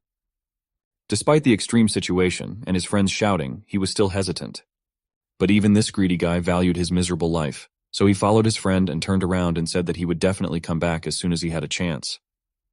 Hearing these words, Wu Sun finally became furious, as he couldn't risk his life, and let them turn back later and finish what they wanted. Therefore, his only option was to fight, and luckily at that moment, he had every chance to win, for he wasn't the only one hostile against them. He had a dragon on his side. With fierce shouts that they should pay the price so that they would not dare to return again, he released his spiky vines in their direction, which in the next moment bound the legs of the fleeing guys, preventing them from moving. When they felt it, they looked down in bewilderment, trying to understand what had happened. They were indignant, for the thorny vines held their legs tightly. Not understanding how this could happen, they forcefully tried to break through. Even though the main character was not quite ordinary, he was still only a small flower for now, and so the strength of the two men was too huge for him. However, even though he was almost ripped out of the ground, he didn't plan to give up. With a fierce shout, he continued to hold their legs. Luckily, his strength was enough, and the two men fell face down on the ground with a clatter. A large pink egg fell out of his hands and rolled into the bushes. At the same time, the enraged dragon, glaring with its red eyes, was about to catch up with them. The brunette was puzzled as to what had stopped him, while the other was more concerned with where the egg had gone. However, they didn't have time to think about it, because the next moment the guy raised his head and shouted shrilly that the dragon was already over their heads. Shouting words of help, they ran away with all their might, despite it was already useless to try to do anything. In the next instant, the dragon's huge clawed paws reached for them. Dragon mercilessly grabbed the guys who were screaming in fear and roared at them in such a way that his intentions were very clear at once. However, even though he was in the dragon's clutches, the blonde-haired boy, though confused and shitting his pants, was still not going to give up. Smiling and reaching for his sword, he said in a determined voice that he would fight to the last moment. Then he swung his sword, striking the huge reptile's paw. When it felt the pain, it let out a piercing scream. In the next moment, the brunette felt that the dragon's paw was no longer holding him, but this wasn't good news. In the next moment, he and his partner began to rapidly approach the ground, threatening to crash to death. However, Dragoness did not stop there. Being in a rage, she was not going to give them such an easy death. So in the next instant, she opened her jaws and rushed towards them at a great speed. A few seconds later, the screams disappeared. It was said that those guys were never seen again after that. Looking at the dust that had already begun to settle, as if unable to believe it, the protagonist wondered if those two people were dead. The realization that he had committed an indirect but still a murder made his body sweat and he began to tremble. His reaction was quite normal, since for a boy of his age, murder was something very scary. However, he realized that he had no other choice, because if they had escaped, they would surely come back, and he would be the one to die. Wu Sun decided not to dwell on it, and thought that he had done it purely in self-defense and survival, so it was not his fault. However, in the next moment, another possible problem came to him. The dragon egg that had been lost in a hurry by those two guys, and which was currently lying nearby, making it likely that the dragoness would surely return later and kill everyone who would be nearby. Just then, he sensed an approaching danger behind him, causing him to turn around sharply. As expected, it was a dragoness flying low over the ground, but luckily she never noticed the egg or him. As it flew past him, it began to shrink, turning into a small black dot, which Wu Sun looked at with fear until the last. The dragoness seemed to have disappeared and he could finally relax, but no, his attention was immediately drawn to the pink egg sticking out of the bushes. However, As for the person who received the dragon egg, he didn't look too happy about it. He started shouting after the dragoness, irritated, asking why she didn't take her baby with her and if she didn't need it. But as expected, his shouting had no effect. Wiping the sweat from his forehead, he said that it was probably the first time she was becoming a mother, but even that didn't explain her neglect of her egg. Retracting his thorns on the vines to avoid damaging the egg, the protagonist reached for it. However, the distance was too great for him to reach. Fortunately, his yellow gecko friend soon appeared, casually returning from somewhere with a bowl in his hands. As he came closer, he looked at the protagonist in bewilderment, then turned his gaze to the egg. Seeing the free labor force, the protagonist turned to the gecko, who was still not understanding what was going on, and told him to try to push the egg to him. With zeal, he began to push it. But no matter how hard he tried, he couldn't even get it to budge. Finally, he was exhausted. This time our yellow Sisyphus couldn't even move his stone. Realizing that this would not do, Wu Sun called him over and began to show him something with his vines and explain the principle of leverage. But since the gecko would hardly understand, he told him to just do what he said. Following our flower's exact instructions, he found a large stone and placed it beside the egg, and immediately set to work. Finding a stout stick and using it as leverage, he gritted his teeth and began to push it with all his might, while the protagonist, acting as moral support, encouraged him as best he could. As a result of their joint efforts, the gecko, not without sacrifice, in the form of a bruise on his forehead, but still managed to move the egg. The egg bounced a little in the air and rolled straight towards Wu Sun, who happily noted that it was a success. As soon as it got close enough, his vines immediately wrapped around it. However, no matter how he tried to lift it, he was not strong enough to do so, nor could he absorb it due to its enormous size. Even his big mouth wasn't big enough. The option of smashing it was also immediately declined, because if it spilled on the ground, it would hardly be edible. Clutching his head, he irritably wondered what he should do with it, since he had nothing to help him devour it at the moment. However, his musings were interrupted by the sound of something crackling. For a moment it puzzled him, making him wonder what it could be. After a moment, however, when he looked at the egg and saw the crack in it, it was clear. A dragon was hatching from it. In the main character's head immediately appeared the image of a small, cute pink baby dragon, which in his opinion was about to be born into the world. In the next instant, the shell on top completely cracked, and a bright golden glow illuminated everything around him. However, to the bewilderment and surprise of the protagonist, not at all what he had imagined hatched out of the egg. A small, chubby girl with horns on her head appeared in front. Wu Sun was stunned, because the fact that the egg would hatch into an almost ordinary girl, he clearly did not expect. In addition, she was immediately born in clothes. Looking at the weeping creature in front of him, he told himself that he should not be surprised, since he himself had turned from a boy into a flower.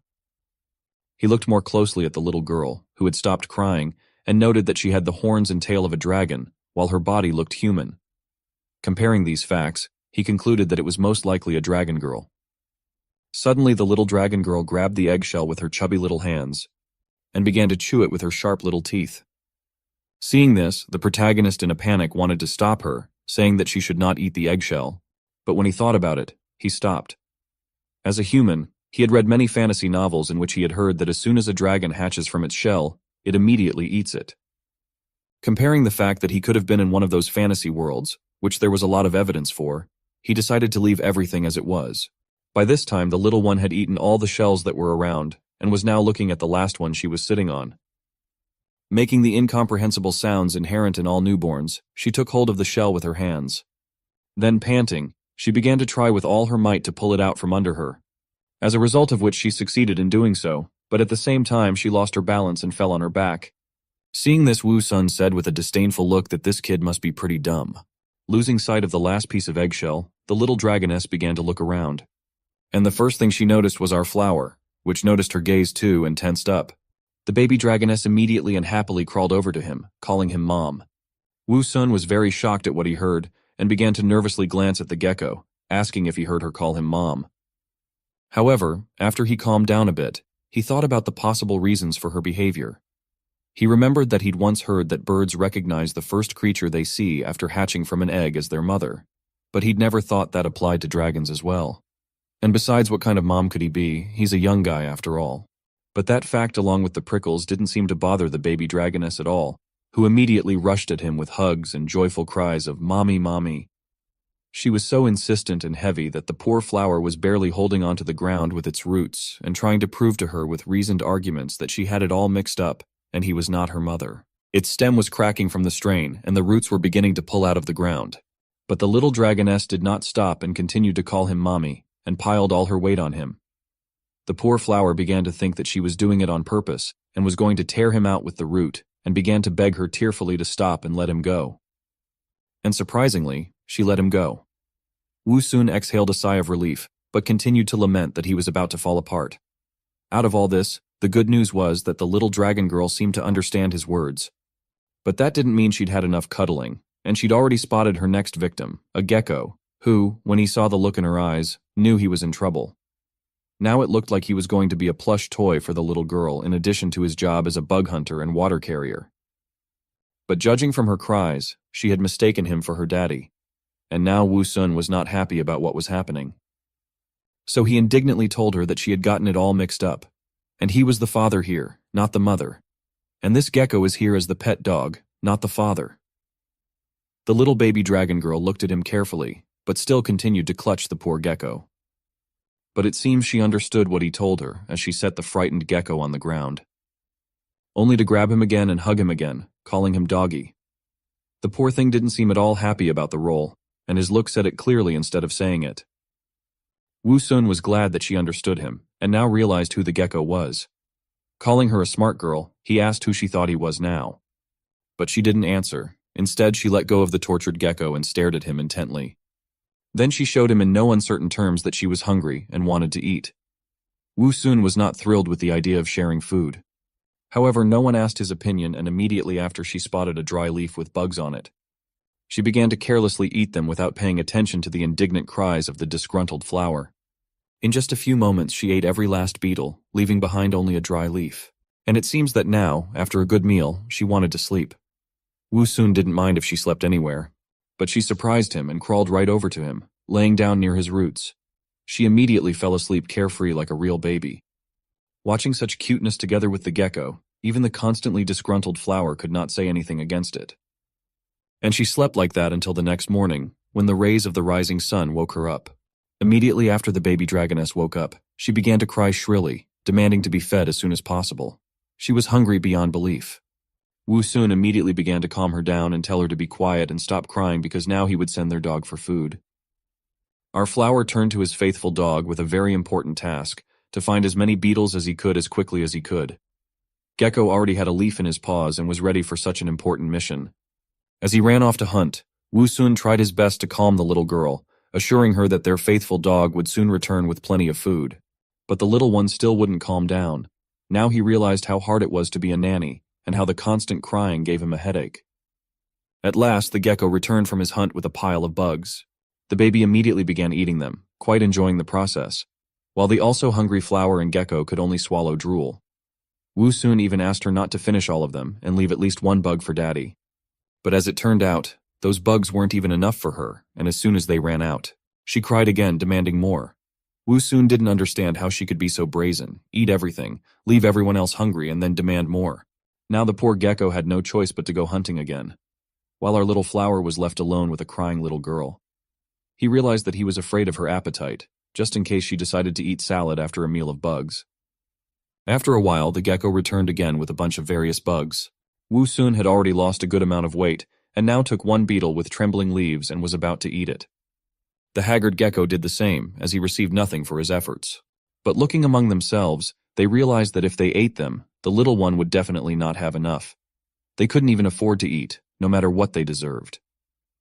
They agreed that it was the fate of parents to take care of their little girl and give her everything. However, their tired and exhausted faces disagreed with them. Watching her eat one bug after another, Wu Sun was at a loss as to whether she was a dragon or a bird or something in between. He wondered how fast she could grow on a diet of bugs. He realized with horror that as she grew she would eat more and more. The poor gecko would be tired to death running around looking for bugs, and him being chained to one place couldn't help him in any way. Something had to be done. And surprisingly, it was the gecko who came up with an idea to solve their food problem. He suggested a big toad fishing game where he would be the bait. Wu Sun didn't want to agree to this at first, because it was too dangerous, and he didn't want to lose his dog. But the gecko persistently convinced him that everything would be fine as long as he had some thorny seeds with him to help him. Taking a few thorns with him, he confidently went hunting, ignoring the flower's warnings to be careful and not to show off. Woo-sun looked at the bug-eating little girl and thought about what a difficult task it was to raise a child. Now he finally understood the hard work of his mother who raised him by herself. Her dishes was always the most delicious in the world for him.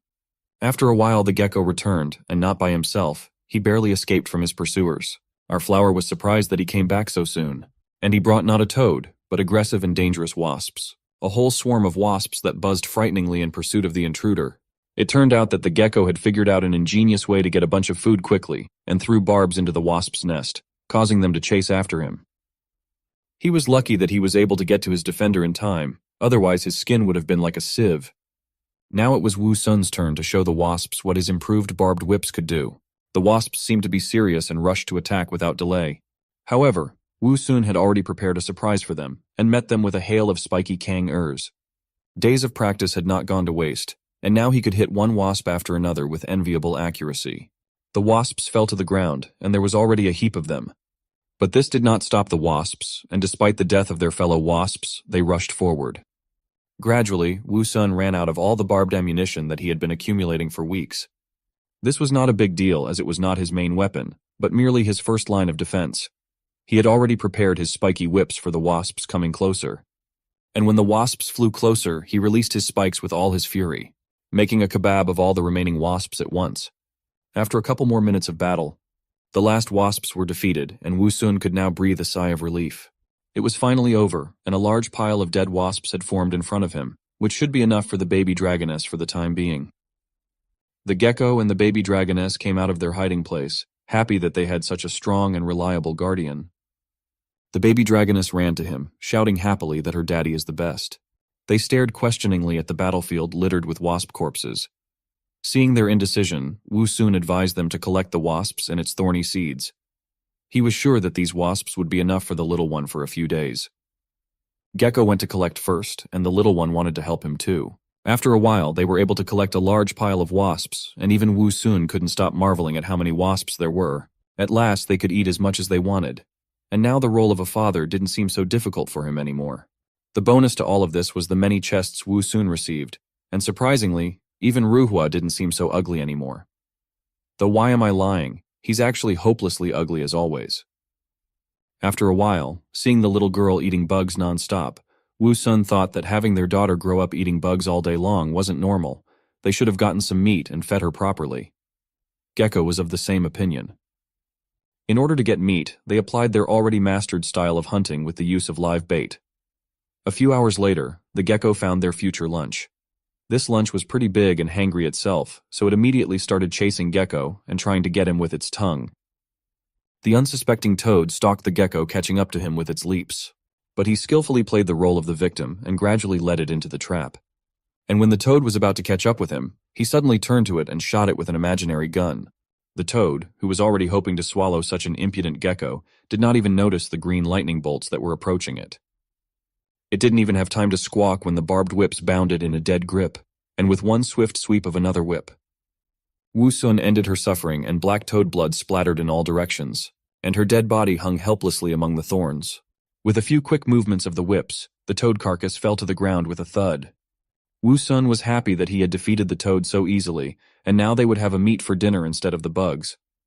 The new suffocating power of his whips also delighted him, as it would allow him to defeat opponents more serious than toads and snakes. They wasted no further time and immediately began to cut and slice the carcass. Little Yellow especially distinguished himself by the speed of his movements. Toad fillets flew in all directions. The little dragoness devoured it all with an enviable appetite. Piece after piece disappeared into her, and Woo-sun began to think that he would never be able to feed her enough. Days passed, and every day the gecko brought him new victims, which he killed with his whips. The opponents were different, sometimes toads, sometimes snakes. But every time to bring them, the gecko walked on thin ice and risked his life. It was enough for him to make one mistake and everything would be over for him. This fact bothered our hero very much, and he did not want this to continue. In addition, the little girl was growing very fast, and in a month reached the size of a 5-year-old child. With her restless appetite, these small animals were no longer enough to fill her stomach. Finishing another toad, Wu Sun thought that he should find a way to catch larger animals, but their size should be such that he could overpower them. It was not an easy task for him to solve. And he had an idea. When the gecko stared at him questioningly, not understanding what he was doing, instead of putting the toad on the ground to cut it up, he picked it up and started to carry it somewhere. Wu Sun explained to him that he wanted to use the toad carcass to attract bigger prey. Finally, Toad fell from his merciless whips and took its breath away. And indeed, a few hours later, its corpse attracted the attention of a new member of the local fauna, who, smelling the smell of blood and dead flesh, could not miss such an opportunity. It was a black rat who was tempted by dreams of fried toad and could not resist to taste it. Unsuspecting, the rat sank its teeth into the corpse, and even started to pull it away into the bushes. But suddenly, thanks to its instincts, it sensed the danger and trembled with tension, trying to pull its teeth out of the unfortunate toad. However, it was too late, and the barbed whips were already closing in on the rat that had taken the bait. When it was finally able to free its teeth and jump aside, it still wasn't enough to save it. The flower's spiky whips had it securely entangled, cutting off any possible escape attempts. The rat tried to bite the vine and tear it with its clawed paws, but despite its best efforts, it failed. And Wu Sun was able to easily lift it into the air, where the rat gave a shrill squeak. But that squeak was the last of its life, as revenge for daring to bite the vine caught up with it instantly, and he slammed it to the ground several times with force, kicking up dust. And now they had two carcasses at once, and the gecko didn't even have to risk his own hide for them. They were having a celebration. Wu Sun even thought that today he would definitely be able to feed his little daughter properly. As it turned out, their joy was premature, and a sound from the sky caught their attention, scaring them. An eagle was flying straight at them with its wings spread wide. Before they could react, it had grabbed the rat. They were shocked and just followed its movement with a glance. When Wu Sun came to his senses, it was too late and he could only shout curses at the insolent thief. There was no limit to his outrage. How dare this overgrown chicken steal his food? He would definitely take revenge on this. Wu Sun couldn't contain his anger, and he wasn't going to forgive this insolent overgrown chicken for stealing his prey. He shouted at the flying eagle to come back, damn it, simultaneously trying to hit it with barbs, hurling them one after another. His spiky ammunition raced toward its target at lightning speed.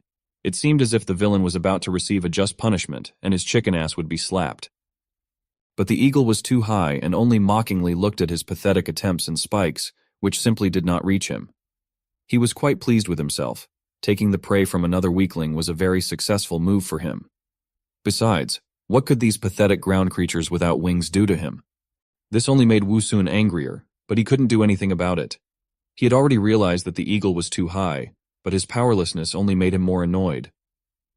But what happened next surprised our hero even more, and the eagle was pushed to the background. The little dragoness, having seen the example of her so-called daddy, decided to copy him. She too started waving her arms angrily and shouting, "Bad eagle!" Wu Sun looked at her pathetic attempts and advised her to stop because the eagle had already flown away, and she was only shaking the air in vain. But she was a naughty little girl, and not at all ordinary, so she managed to surprise her daddy. She continued to run screaming what a bad rascal that eagle was, and at the same time she began to glow with a bright golden light. It seemed like an epic transformation was about to begin. And so it did. That little ball of fury began its transformation into something more intimidating than a cute little dragon girl. In a moment, she was transformed into a true white dragon who, although small in size, was determined to chase down that eagle who dared to steal their food. Our flower and gecko's jaw dropped from such a transformation because they simply could not believe that in front of them was a real dragon. And she looked just like the dragon that had killed those two strangers. Now Wu Sun was beginning to worry about his own skin. The newly minted dragon had already accelerated and pushed from the ground.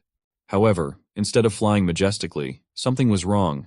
The dragoness could not control its wings and tail properly and could barely stay in the air. Covered in sweat, she was shivering, and there was only one outcome to her convulsive movements. The dragoness finally realized with horror that she would not fly so long, and a kiss with the ground was waiting for her. And so it happened. As she accelerated after her flight, she landed painfully back on the ground, plowing the ground with her face. It turned out that even such rare and majestic creatures as dragons need training and practice, and even they can't fly into the sky just like that. Watching all this, our flower and gecko didn't know how to react. Now their clearing was like a battlefield, and dust was rising from it in all directions. Wu Sun, however, realized that it was because it was her first time flying, and that she lacked basic skills and would definitely learn everything in future. A crater was formed at the site of the fall, in the middle of which a bright golden flash had already reappeared, and Wu Sun asked the gecko to go and see if their little girl had been injured in the fall. However, the gecko had no sooner moved than the sound of crying filled their clearing. The little girl was crying as hard as she could and was already on her way to daddy. All the simple dreams of the poor girl had been shattered, and now she had to be calmed down immediately. Because now the little girl was running around the clearing with screams and crying, complaining to her daddy how much it hurts her. Our flower didn't even know what to do and how to calm his little girl, as he had no experience in such matters. Finally, he came to his senses and began to calm his daughter, asking her to stop crying and promising that he would help her to punish that nasty eagle, but all in due time, and she will have to wait a little. But she still did not calm down and continued to cry. Finally, deciding that calming her down was useless, Wu Sun decided to find out what kind of dragon she was. And remembering her appearance after her transformation, he assumed that she was similar to Ying Lun from the classic of mountains and seas. Looking at her, he realized that she would grow up very quickly, so he needed to give her a name soon, because he couldn't call her his daughter all the time, and always refer to her that way. He had to think of a suitable name for her, and based on her dragon-like appearance, he decided to call her Yin Yun. Now that she had a name, it was worth focusing on more important things. Remembering how birds train their chicks to fly and show them their own example, he wondered what he should do with his little girl. And while little Yin Yun can't fly properly, she needs to train. But the question was how to help her, because he himself is just an ugly flower with a bad temper and a big mouth. Hell, he can't even move. How can he teach her how to fly if he can't show her anything? But first, he decided to ask her if she liked her new name Yin Yun. To do so, he started from afar and solemnly announced to his daughter that she had grown up, and it was time for her to have her own name. Then he asked her what she thought about daddy calling her Yin Yun. She liked that name and it sounded great. Then she finally calmed down and went back to her dragon form to try again. And our flower finally figured out how to show her what to do too. To demonstrate, he came up with the idea of using his vines, weaving them together in such a way to show Yin Yun what she was required to do. Dragoness was at first frightened by this demonstration, fearing that daddy had decided to spank his naughty daughter. But as it turned out, he waved only to show that from today he is ready to help daughter to train and learn to fly. Today he decided to show her how to flap her wings and stay stable in flight. To do this, he asked her to come closer and stand on the so-called hand of her daddy. She obeyed and clumsily climbed onto his hand, trembling from exertion and effort. Our flower was amused by such an attempt, but he kept instructing her to work her wings more actively while flying and to try again right away. Yin Yun obeyed, and literally after a few flaps, she soared into the sky quite swiftly. At first glance, it seemed that now she would definitely succeed, but it only seemed. Because in the air the little one was not so good, and her too convulsive and detached movements were too clumsy for a long flight. Our flower cheered her up as best he could, and advised her to keep trying her best, and not to be afraid to look and fly forward. A painfully familiar memory of his mother teaching him how to ride a bicycle floated before Wu Sun's eyes. Now it was clear to him exactly what it reminded him of teaching a dragon to fly. Back then, his mom had advised him to keep his bike steady, keep his balance, and not be afraid to move forward. Now he understood the hard work his mother had done, and how he wished he had been grateful enough to her for it all. But unfortunately, there was nothing he could do. There was no turning back. He was brought out of his memories by the whistling sound of the dragon starting to fall. He shouted to her to be careful and hold on, but it was too late. The speed she had gained in the steep peak left her no chance to regain her balance, and with every second she was getting closer to the ground. Luckily, she was not that high up, and quite quickly her aerial journey ended in the nearest bushes where she fell with a thud. Wu Sun, worried for her life, immediately started shouting, asking Yin Yun if she was okay. The gecko didn't stand still either and ran to the crash site with all his legs. All of them were so worried that the child they cared so much about wouldn't get hurt from such a hard fall. Finally, the bushes moved, but they moved as if there was some kind of struggle. Our flower continued to desperately ask her daughter Yin Yun what was going on and how was she. But there was no answer. Finally, the bushes quieted down, and Yin Yun came out of them holding a snake in her teeth. She rather boasted to her daddy to see what kind of snake she had caught. All bruised and scratched but very happy, she went back to our flower, who kept asking if she was hurt or bitten by that poisonous snake. But Yin Yun reassured him and told him not to worry, because she had done everything just as he had taught her, and had bitten the snake herself so that it could not do anything. Now Wu Sun was just shining with joy. At last his little girl had grown up enough to hunt snakes on her own, and now he and the gecko could breathe a sigh of relief and not worry so much about how to feed her. This was the best news for him today, because he would finally be able to rest as he had dreamed. After a few days, Yin Yun had gotten completely used to her dragon form and had learned to fly properly without landing on her face. And now she was constantly flying above Wu Sun, as if guarding his peace. Our flower watched her rapturously, marveling at how easily and effortlessly she flew now. Every day she was getting better and better at it. And now he even began to envy her, because he himself had no wings, and he would like to fly as freely, easily, and effortlessly as she did. The gecko also looked at all this with his mouth wide open, not hiding his admiration. Seeing that she was getting too far away from them, Wu Sun had already started waving for her to go back and not fly so far away. But she didn't pay any attention to him, and he thought that now that she had the vast expanse of the sky in front of her, she didn't care about the pathetic bugs like them on the ground. It seemed like that was the case, because soon Yin Yun disappeared from their sight, and only the blue sky with clouds was left above them. Now they had no words to express their disappointment at how they had been shamelessly abandoned. How dare she just fly off into the distance and not even thank them for everything? After 5 minutes, they finally came out of their daze, and Wu Sun awkwardly asked the gecko if he thought that she had flown to find her birth mother and now abandoned them forever. All he got in response was silence and the howling of the wind. And so another 20 minutes passed in silence, and our flower was only more convinced that his guesses were correct, since she still has not returned. He thought how quickly she'd grown up and left him. I guess parents feel the same way when their kids leave and go off to college. When he was almost completely desperate, a winged silhouette suddenly appeared in the sky in the distance. When they saw it, they glowed with happiness, and it was their little girl Yin Yun who had decided to return. But looking closer, all their joy faded away and was replaced by fear and tension. It wasn't their little girl at all, but that damn eagle. Our flower did not understand why he came back. There was nothing to steal. Did he really want to chew on the roots? But it was not like that. It seemed that the eagle was in a panic and was running away from someone. And the reason was right behind him and gradually approaching him.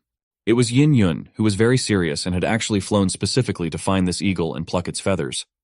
Seeing her return, Wu Sun glowed with happiness and said that he had always known that little Yin Yun would never leave her old father alone. He also marveled at how vindictive she was, that she went looking for trouble with that eagle no matter what. Daddy's girl, well done. Taking advantage of the fact that the eagle was heading towards him, our hero was able to successfully make several accurate shots. The eagle was hit and stunned. Losing its feathers, it involuntarily began to fall to the ground.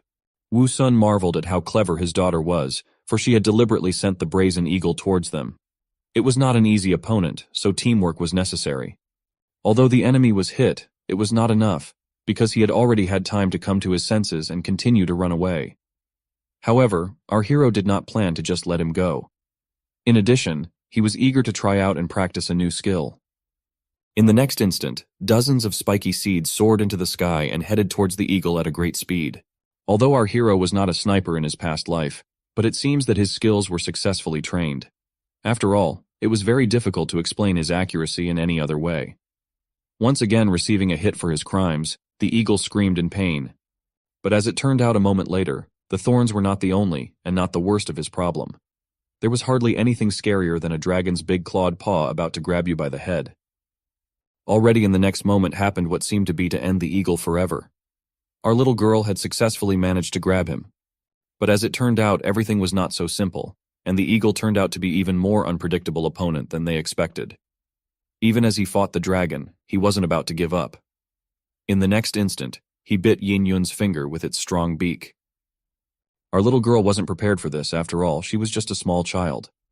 When she felt the pain, she immediately cried out painfully and let go of the bird. The eagle was surprised that his resistance had worked. Before he could recover from the shock, he began to fall to the ground, losing his feathers. In any other case, he would probably have recovered in time to take off. But this time everything was much more difficult, because at the bottom of the eagle was waiting for the barbed whips of our hero, which immediately rushed straight to him. Although our little girl did not manage to completely defeat the eagle, there was no point in worrying about it. After all, Daddy was there to solve his daughter's problems. The eagle, who at some point already believed in his salvation, at the sight of barbed whips, realized that he was a fool. After all, there was nothing scarier than an angry father. In the next instant, Wu Sun was already shouting fiercely that it was for daring to peck his daughter, stamping the eagle into the ground. From the force with which he hit it, and the explosion that occurred, it was safe to say that our hero was indeed very angry. As soon as the dust from the impact began to settle, our heroes saw the eagle lying motionless on the ground, which appeared to be dead. Since victory was theirs, Yin Yun rushed towards our flower with a bright smile. She was very happy that she was also able to contribute, and happily declared that she already can and knew how to hunt. Wu Sun himself was very proud and happy for his daughter. Patting her head, he said that she had really grown up and could hunt on her own. Receiving her daddy's praise, the little girl happily purred with pleasure. Since they had managed to defeat a difficult enemy, Wu Sun decided to celebrate. Hearing this, the gecko and the little dragoness were very happy, as it was the first time they were going to taste poultry meat, and it surely would be very delicious. Time flew by, and a whole month had passed since the eagle hunt. Every time he looked at how much and what kind of prey Yin Yun brought, Wu Sun could not help but be convinced that his daughter had grown a lot. She was now looks like a 10-year-old child, but as it turned out, she liked her dragon appearance better. In addition, now she went hunting every day, so the gecko no longer had to risk his life and be the bait. Bringing in her prey once again, the little girl proudly reported on her progress. Not holding back on the praise, the gecko and Wu Sun immediately praised her wholeheartedly. This praise was not unfounded, for the little one had really managed to accomplish a lot during this time. Her flying and hunting skills had greatly improved. And it was thanks to this that they were now able to eat nutritious meat every day, and not have to worry about having to eat nasty bugs. They finally received meat freedom. As Wu Sun handed Yin Yun another piece of meat, she worriedly asked why he didn't eat it himself. Our hero replied that this piece for her, and she shouldn't worry about it, as he was already full.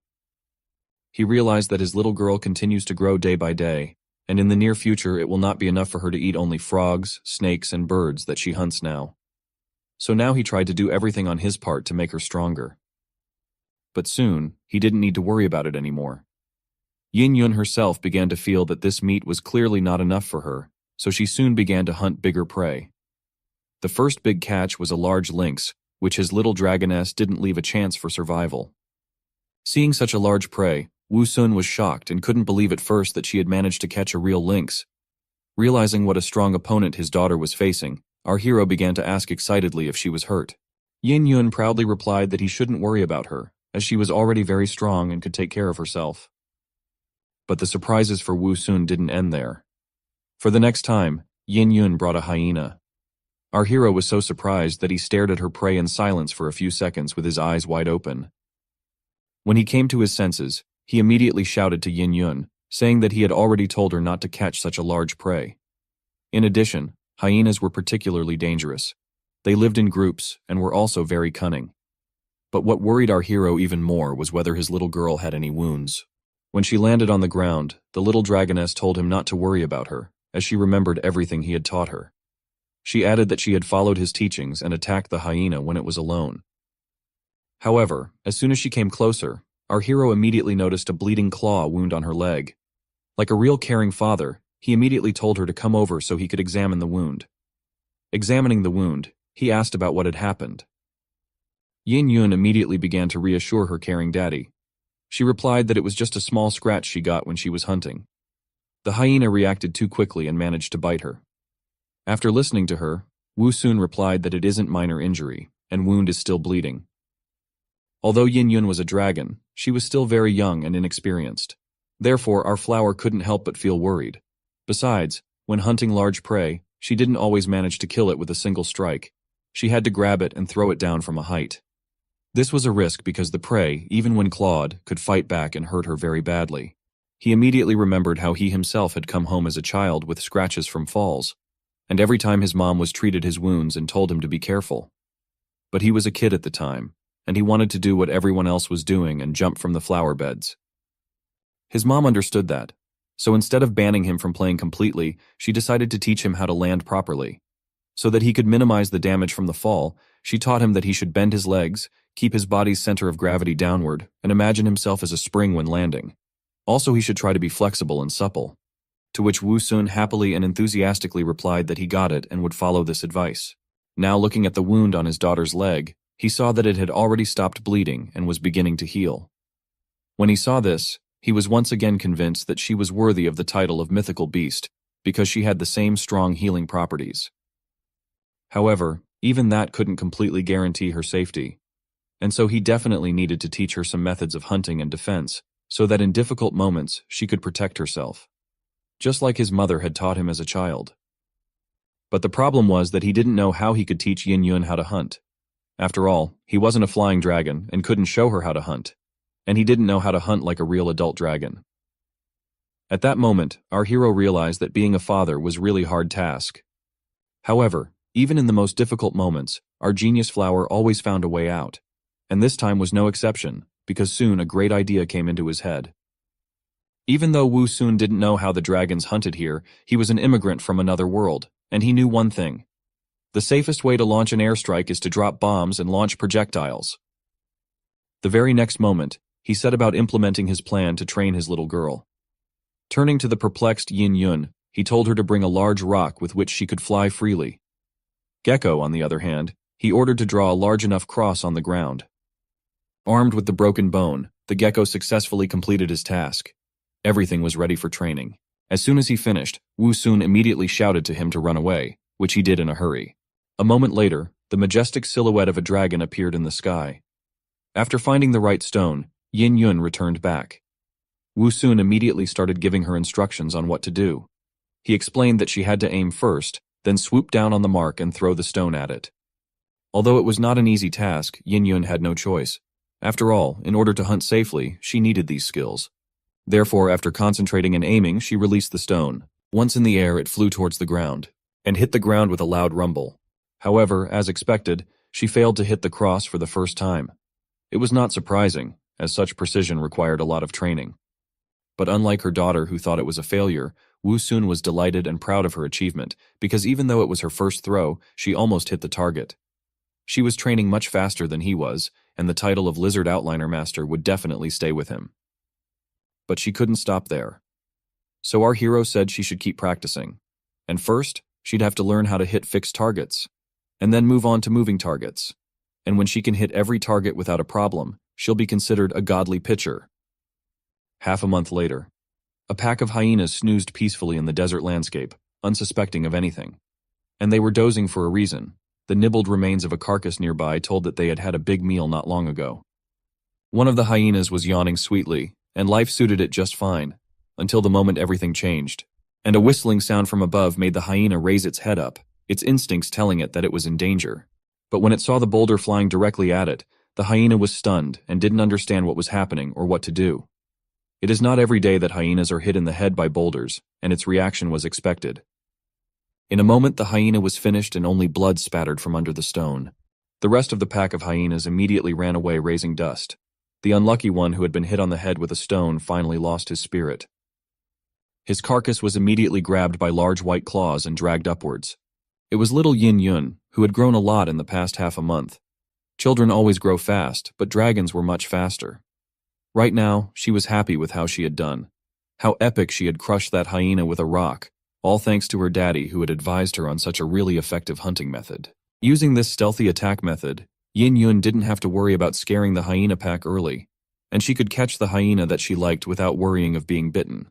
As she was heading back to her daddy with her prey, something on the ground caught her attention, and she wondered what it was. Just beneath her lay the scattered remains of two skeletons and their humble belongings that the wild beasts were not interested in, unlike their flesh. Amidst all of this, a sword with a golden hilt stood out in particular. Yin Yun herself didn't quite understand what it was, but its shiny appearance did not leave her indifferent. As we all know, dragons love golden trinkets. Looking closer, she assumed it must be a human weapon, a sword her daddy had once told her about. She also remembered that her daddy was always playing with that broken arrow, and he would surely love it if she brought him something like that sword. So putting all her doubts aside, she decided to pick it up and give it to her daddy to make him happy. Swooping down, she grabbed the sword and flew home. Carrying the sword and the hyena carcass at the same time was not an easy task, but she managed, and the carcass fell not somewhere in the field, but right next to our flower, who immediately appreciated her good work. A direct hit to the head, instantly fatal. The once little Yin Yun was now truly a godlike pitcher. This was especially impressive to the gecko, who couldn't wait to taste the hyena. Finally, the gigantic Yin Yun figure itself landed not far away, and once again Wu Sun couldn't stop marveling at how fast the little dragoness was growing. In less than 3 months, she had already become so big. and not just in dragon form, but in a human-like form as well. Enveloped in a golden glow, she began to transform into a young girl already. The light was bright and nothing could be seen. A glance at the form of this light was enough for our flower to make his eyes widen with embarrassment, but he was unable to look away. Moreover, in her human form, she had already become a tall, beautiful, and sexy young lady, the appearance of which left no one in this clearing and not only indifferent. It was hard to describe how harmoniously the features of a draconic and a human girl were combined in her. She was simply perfect. And as soon as the transformation was complete, she immediately rushed to her beloved daddy with a hug, shouting happily, "Daddy, I'm back!" As she hugged and shook her so-called daddy, she kept repeating how effective the hunting method he had taught her had been. In her opinion, she had the best daddy in the world. But the flower, still embarrassed by what she had seen, was not so happy about such a strong embrace. And in his usual disgruntled and grumpy tone, he asked her to be careful, because if she didn't stop, Daddy's old waist was about to break. Despite his shouting, he was quite pleased with her behavior, because if you think about it, it's not so bad when a beautiful girl hugs you like that. Come to think of it, he had never been so close to a girl before. Suddenly this whole train of thought was interrupted when he realized that it wasn't right at all. Why was he suddenly thinking this way? She's his so-called daughter. As soon as he came to his senses, he freed himself from her embrace, and furiously began to explain to his daughter that she had already become a young lady, and now she couldn't hug her daddy like she was used to before. Yin Yun herself didn't understand what had happened and what she had done wrong, so she asked why she couldn't hug her beloved daddy. He himself was not an expert in this matter, as well as in most other matters that concerned fatherhood, but still he tried to explain to her that when daughters grow up, they avoid their fathers just as sons when they grow up avoid their mothers in certain cases and circumstances. Hearing this, she of course didn't understand anything, and with eyes full of tears asked Daddy why he was suddenly so furious if Yin Yun herself hadn't done anything wrong. Now Wu Sun had to awkwardly ask his little girl not to cry. After all, he didn't mean to be cruel, and he doesn't take offense at her. She should just remember Daddy's words and not do it again from now on. The sword that Yin Yun had brought, which had been in the bushes all this time, came in handy to defuse the situation and change the subject. Now Wu Sun grabbed this opportunity and asked his daughter what gift she had brought for her daddy. Yin Yun immediately cheered up and proudly announced that she had brought a big sword, and she had hidden the sword in the bushes to surprise Daddy. The only thing she was wondering now was whether Daddy would like the sword. Our flower was not stupid and assured her that he'll like it, as long as it's a gift from his sweetie. He knew well that the main thing in gifts is not the gifts themselves, but the attention and the person who gives them. But this time, the gift exceeded his expectations. It wasn't just some trinket. When Wu Sun tried to pull the sword out of the ground with his vines, it was quite heavy. That didn't stop our hero, though, and he put in a lot of effort to see what kind of sword it was. He finally succeeded and raised the sword above him, looking it over and recognizing that it looked good. The sword was shaking and looked like it was about to fall, so the dragoness and especially the gecko tried to keep a safe distance. Wu Sun took a closer look at the sword and realized that it belonged to those two men who had come to the clearing a few months ago and had fallen victim to the dragoness from whom they had stolen the egg. That meant that there might be something else useful in that place. So our flower asked Yin Yun where she found the sword. And wasn't there anything else there? It seemed to him that those adventurers must have had a bunch of useful things with them. Yin Yun, recalling what she had seen, replied that there were two human skeletons at the foot of the mountain and a sword lying right in the middle of them. Besides the sword, there was also a small shovel, two backpacks, and a dagger. At the end, she wondered if Daddy wanted her to bring him all those things. After thinking about it, Wu Sun decided that he only wanted the shovel and the dagger, and he didn't need the rest of the junk. Yin Yun was happy to help and promised to bring everything tomorrow after the hunt. In all of this, only one thing gloomed the beautiful sunny day for our hero. Those two skeletons were probably the ones who stole the egg from the dragoness, and he himself had a hand in killing them. The thought that because of him, living people had died did not give him any peace. But watching Yin Yun running merrily through the clearing with the gecko, he came to the conclusion that he had no other choice, as the danger threatened not only himself, but also his so-called daughter. Who knows what those people planned to do with the egg after they stole it? Yin Yun was probably in danger. She could be eaten or let her hatch and then enslaved. Any of the possible outcomes was sad for her, so all of his actions were right. People just didn't leave him any other option, and if he could choose again, he would still take them out without regrets. However, he still had to decide what to do with the sword that was too heavy for him and kept falling out of his vines. Our flower was getting tired after just a few swings of this heavy sword, and this was even though he was using 2 vines at once to hold it and swing it. Last time, even a simple operation like pulling a man's leg had barely worked for him, with his vines snapping at the seams and nearly tearing. Now he just needed to make his vine stronger, so that he could swing it without any problems using only 1 vine. Deciding that the best solution would be to practice, he went about his training, trying to raise his sword again. Meanwhile, Yin Yun and the gecko were already enjoying their lunch and didn't understand why our flower didn't eat with them. Was he not hungry? But Wu soon assured them that he would eat later, because now Daddy needed some more training. After a few days of training, he was ready to show what he could do, and saying cheers. He quickly swung his sword, which he could now safely hold with a single vine. In one motion, another hyena brought by Yin Yun was decapitated. Now hyena-sized creatures were no longer scary to him even without Yin Yun.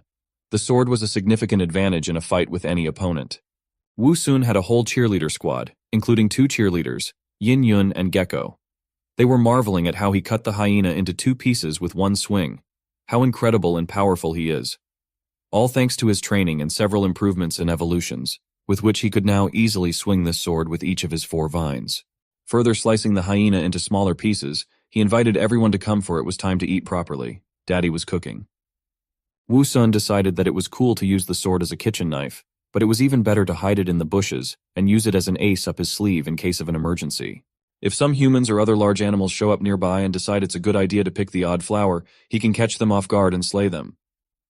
Thanks to a heavy diet of hyenas and other smaller local fauna, our hero was able to accumulate 5 mystical chests, each requiring 10000 evolution points to open, as Ruhua kept reminding him.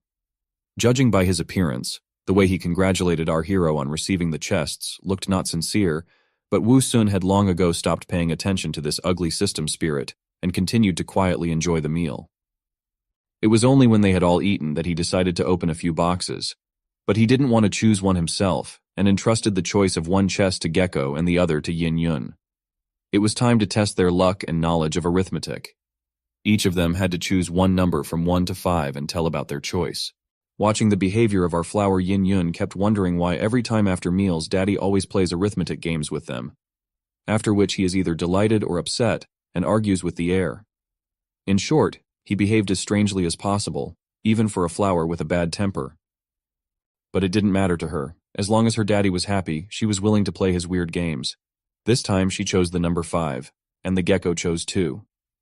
Then at the command of our flower, Ruhua opened the chests numbered 2 and 5. What will Wu Sun drop out today? A useful improvement or another piece of junk? In the next instant, Ruhua solemnly announced the opening of the 5th chest. A bright golden light poured from it as usual. The system immediately congratulated our hero for obtaining a B-class plant gene. As it turned out, it was the same gene he already had. The system immediately detected this and offered 2 options to improve the gene he already had. The first option was to improve the strength and power of the thorns he threw out, while the second option gave him the ability to increase their number. After all, at the moment he could only use a limited amount per day. Although it wasn't a particularly difficult choice, Wu Sun couldn't help but ponder. In the end, he still came to the conclusion that the best solution was to increase the strength of Kang Air. He immediately informed the system spirit of his decision, to which the system spirit enthusiastically said that it would fuse. A moment later, our hero shone with a bright light, which meant that the fusion was successful. The system window reappeared in front of our hero, but there was no new information for him. So he told Ruhua to open the next chest.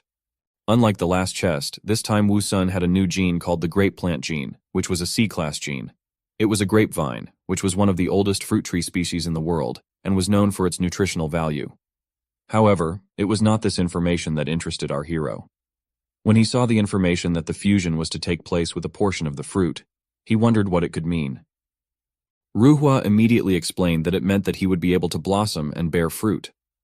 After the fusion, he would be able to spend a certain number of evolution points to grow grapefruit. Hearing that he would also have to spend points, Wu Sun became even more dejected. However, the system spirit had great news. He said that the fruit not only had a great flavor, but also had the effects of healing, blood recovery, and enhancing the related buffs. In addition, he could not only eat it himself, but also share it with others. This information pleased our hero very much. After all, now he could not only take care of himself, but also heal his fellows. He immediately shouted enthusiastically to Ruhua to start the fusion. A moment later, he had a new gene in his arsenal, which, according to the information in the system window, allowed him to produce a clean bunch of grapes at a low cost. Not only was it full of nutrients, but it also increased blood regeneration by 15%. The note said that if it was dried and made into raisins, it could be used to brew a bottle of 1982 Lafite. Although the prospect of creating alcohol was quite tempting, Wu Sun focused on solving more pressing problems, namely the one of how he was to utilize his new skill. Fortunately, as always, he was helped by the system spirit, which despite being ugly and annoying, was quite useful. He explained that it was similar to how he stockpiled food in his roots. Then he just had to mentally visualize that he wanted to bloom and bear fruit. Following his advice, our hero tried to concentrate and imagine that he wanted to blossom and bear fruit. In the next moment, a system window appeared in front of our hero, informing him that the price for a bunch of grapes would be 5,000 evolution points. Wu Sun was horrified by such a huge price, and even considered not doing so. However, his system spirit immediately began to convince him that it was worth it. For now, grapes were available to him, but he would surely have more options in the future. Besides, the price of 5,000 points wasn't that much if it could save someone's life. With this, our hero couldn't help but agree. Having finally made up his mind, Wu Sun applied the skill. The very next moment, he found that his vine leaves began to grow. A short while later, his vines began to bloom. Everything was happening so fast that our hero didn't even have time to notice how green bunches of grapes appeared, which almost immediately turned into bunches of juicy and ripe grapes. Yin Yun and Gecko were really amazed at how quickly everything happened. Wu Sun was more pleased than surprised, because if he could save up enough evolution points, he could open a winery. However, there was a disadvantage, because the bunches were so heavy that it was difficult for him to even lift his head. However, this problem did not compare to the possible benefits of the grapes. And since our hero finally managed to grow it, it was time to try what he got. After all, it was necessary to decide whether he should continue to do it. As it turned out, it tasted pretty good, so he immediately offered it to Yin Yun and Gecko. As expected, they also liked the flavor very much. You could tell from their faces that they could keep eating it forever. But our hero was not only concerned about the taste, but also about the promised effects. So he immediately asked the gecko and daughter if they felt anything special after eating the grapes. However, as it turned out, other than the great taste, they didn't notice anything. Hearing this, Wu Sun speculated that the lack of any effects was possibly because they had no injuries. Under normal circumstances, however, it was just an ordinary fruit that only differed from the ordinary fruit by its great cost. Our hero, on the other hand, was comforted by the thought that he would be able to grow other fruits in the future once he obtained the right genes. But as soon as Wu Sun imagined that a huge durian fruit would grow on his head, he thought about the safety of his life. However, he decided to save those thoughts for later, because he wouldn't be able to grow a durian now anyway. Besides, by the time he could, he would most likely be much stronger already. After a while, Yin Yun returned home from another hunt, bringing 2 hyenas with her. Praising her for her big catch, our hero noted that today she had done much faster than usual. But as it turned out a moment later, there was a reason for that. The dragoness in a panic told that on the way back, she saw 5 people on the other side of the mountain.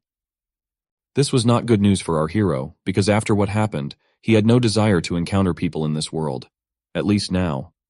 He hoped to the last that his daughter was just mistaken, because she had never seen people before. However, there was no mistake. Since Wu Sun often told Yin Yun about humans, she knew that only they could pitch tents and bury the 2 discovered skeletons. The situation was getting worse. After all, these people were most likely not just ordinary travelers, but friends of the past too. And since their friends had been killed, they were clearly determined to find those responsible. Our hero immediately asked Yin Yun if the people had discovered her. In response, she shook her head negatively and said that she was flying very high. This was good news, however. There was still danger. Therefore, Wu Sun immediately told his daughter not to go hunting on this side of the mountain in the future. After all, if she was spotted and hunted down, it wouldn't end well. Although Yin Yun didn't fully understand the danger that people could pose, she obediently replied that she would do so. Our hero realized that they would most likely encounter humans sooner or later, so he immediately cut up the meat and called the gecko and his daughter to eat. After all, they would obviously need strength to stand up to the humans. This time, he was determined to have a good meal himself. While everyone was looking at him in bewilderment and trying to figure out what had caused such a disturbance, Wu Sun ordered Ruhua to open all the chests he had. Ruhua complied with his request. However, nothing but doubled points fell out of the chests. This made our hero quite angry, but he couldn't do anything about it.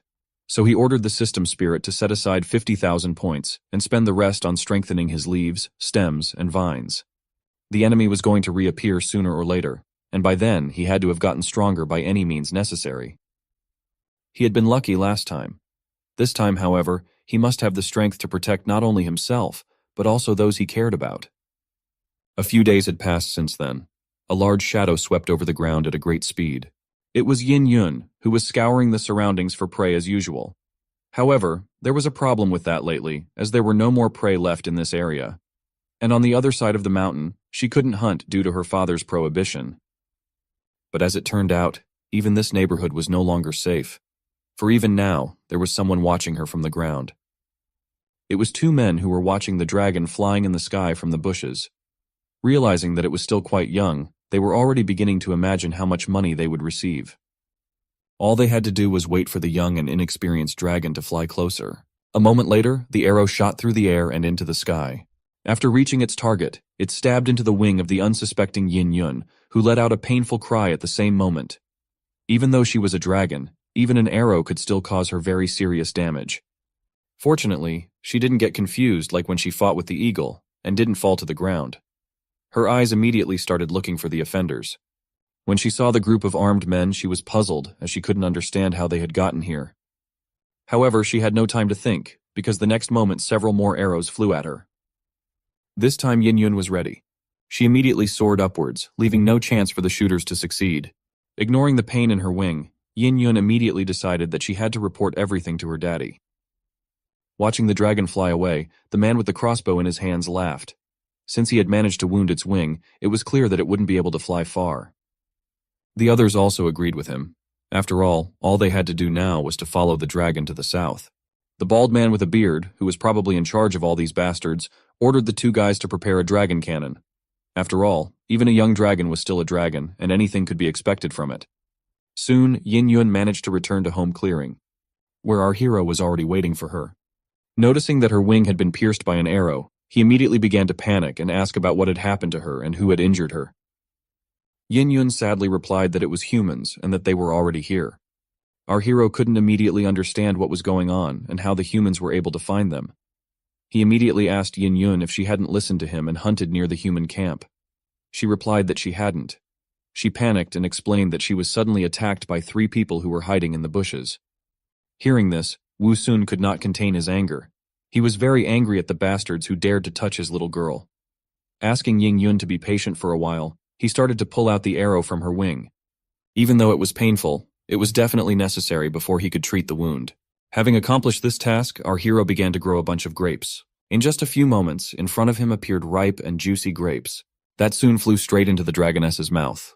A moment later, the healing process began.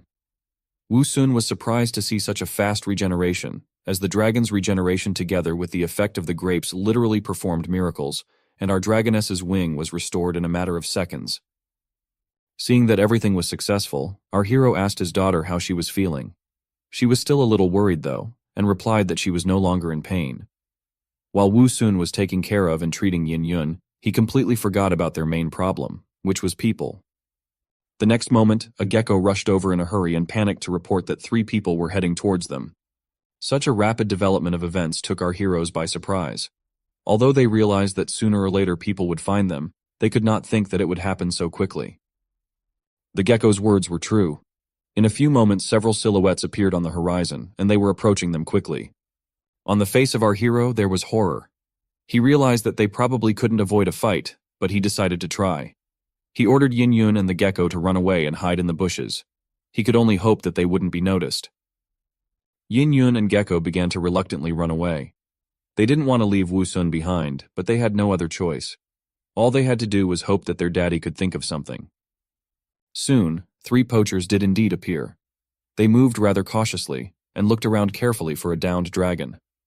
Their bald-headed leader was surprised that such a young dragon had managed to fly so far with such an injury.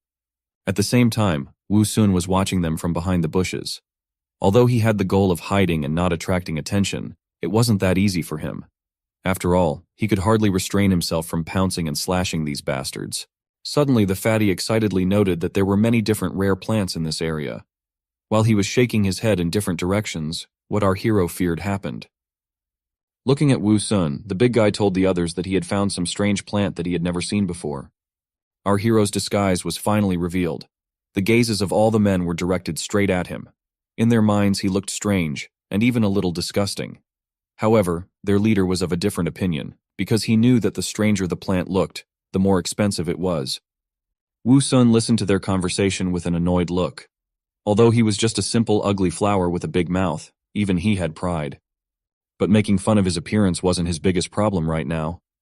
For suddenly one of the poachers noticed a trace of blood near him. He immediately realized that it was most likely the blood of a wounded dragon. However, he was very surprised that the traces ended here. At that moment, our hero realized that he had made a huge mistake. After all, he had completely focused on treating the wounds and Yin Yun, and had completely forgotten about dealing with the bloodstains. But now it was too late to do anything about it. The bald bandit immediately came to the conclusion that this plant most likely had a significant regenerative effect and could treat even serious wounds. Plants with this effect were very rare, so he immediately went to our hero, intending to dig it up and study it well. The guy with the crossbow wasn't interested in the flower, so he didn't stop the fat man. All he was thinking about was the possibility of catching the dragon. At the same time, the shovel was getting closer and closer to Wu Sun's roots. However, at that moment, our hero was more worried about Yin Yun than himself. He realized that if she saw this, she would probably not obey his order and rush over to save him. Indeed, that's what happened. In the next instant, someone started shouting at the bandits to stop. It was Yin Yun. With furious shouts, she began to quickly approach the bewildered poachers. Wu Sun's worst assumptions had actually happened. Upon seeing our dragoness, the bandit leader became perplexed. He didn't understand where the girl could have come from. However, as soon as she came closer and covered the flower, everything became clear. She was no ordinary girl at all. Dragon horns, tail, clawed hands. The poachers immediately realized that the transformed dragon was indeed standing in front of them. It was a turn of events that suited the bastards just fine. After all, dragons that could transform were very rare. Besides, she was still very young, which meant that she could definitely become a strong riding pet. Perhaps some would say that dragons were the most evil and scary creatures. However, this is far from true. After all, the scariest creatures are humans who are ruled by money and selfishness. At that moment, Yin Yun was truly convinced of the truth of her father's words. Without wasting a second, the poachers immediately rushed towards her. The little girl still hadn't recovered yet. The stares the bandits were giving her really scared her. It seemed to be the end. Heroes always show up at the last moment. That's what happened this time. At the last moment, spiky vines blocked the way for the bastards. They scratched and stabbed their hands. The fatty immediately cried out in sharp pain. He didn't even realize where the thorns had suddenly appeared from. Taking advantage of his confusion, Wu Sun shouted to his frightened daughter to quickly run away. Yin Yun didn't want to leave her daddy alone and wanted to object. However, our hero was firm in his decision and was even willing to sacrifice himself to save her. He immediately shouted for her to leave, adding that he himself will deal with the bandits. He had really grown up. Not daring to disobey her father again, Yin Yun immediately transformed into a dragon. Seeing that their money could fly away from them at any moment, the fatty immediately began to panic, shouting to his friend to do something about it. Unlike him, he was completely calm. He was confident in his skills and knew that such a young dragon would not be able to escape from him. In the next instant, he fired with a smirk on his face. Luckily for our little girl, the arrow didn't hit her. After his first miss, the bandit did not despair and continued shooting. He had plenty of arrows, which meant he had many more attempts. None of this would have mattered to Yin Yun if she had just flown away. However, she didn't. Soon, the fatty noticed this as well. He couldn't help but wonder why she didn't fly away, but only continued to dodge. Their leader already had an idea about it. His gaze immediately shifted to our hero. After comparing everything he saw, he concluded that the dragoness was protecting the strange plant. Besides, he had heard stories before that some precious spirit plants were protected by beast protectors. His hand immediately went towards Wu Sun without hesitation.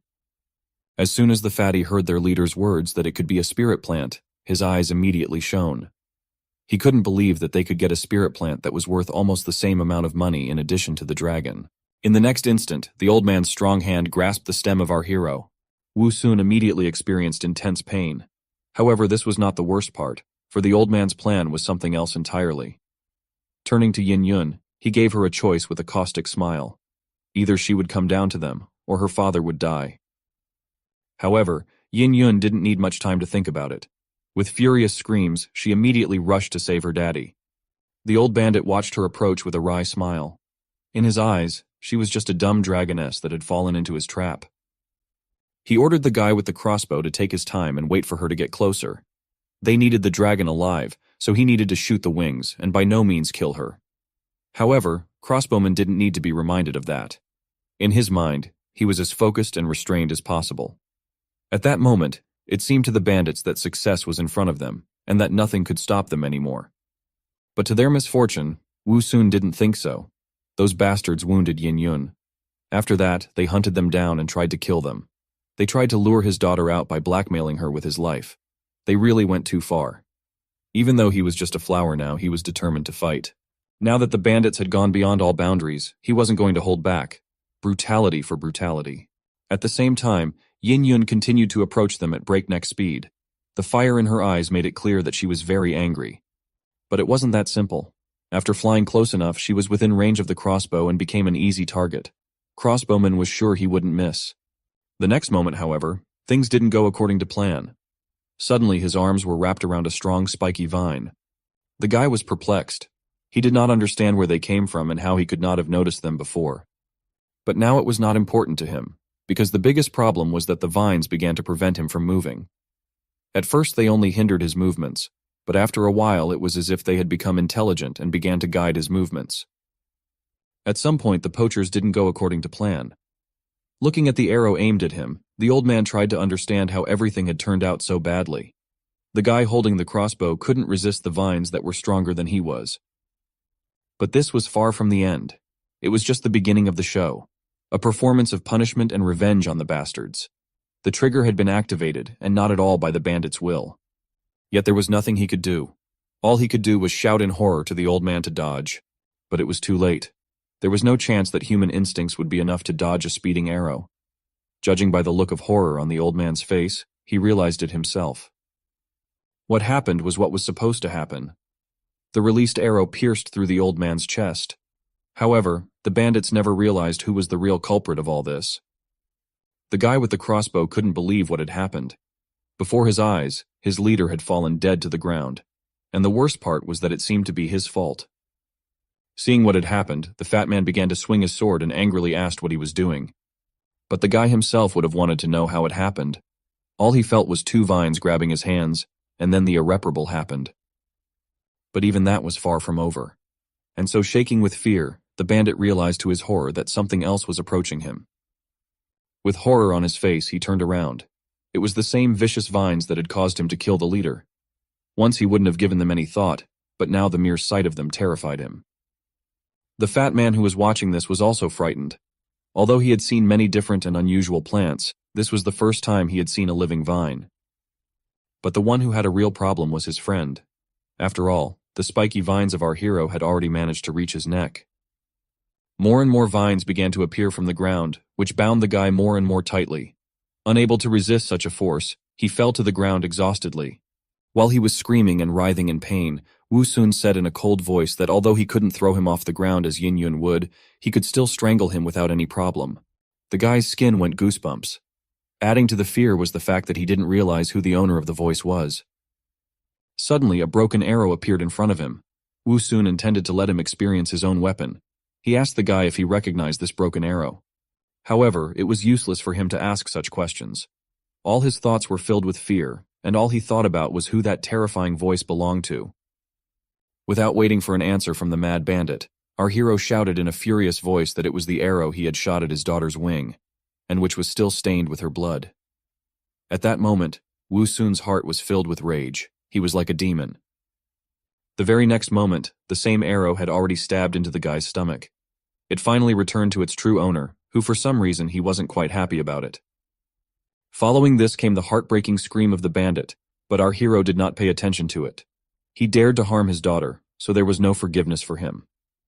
Soon it was all over. The lifeless body of the guy was left lying on the ground. But it was only over for one bandit. For the other, it was just beginning.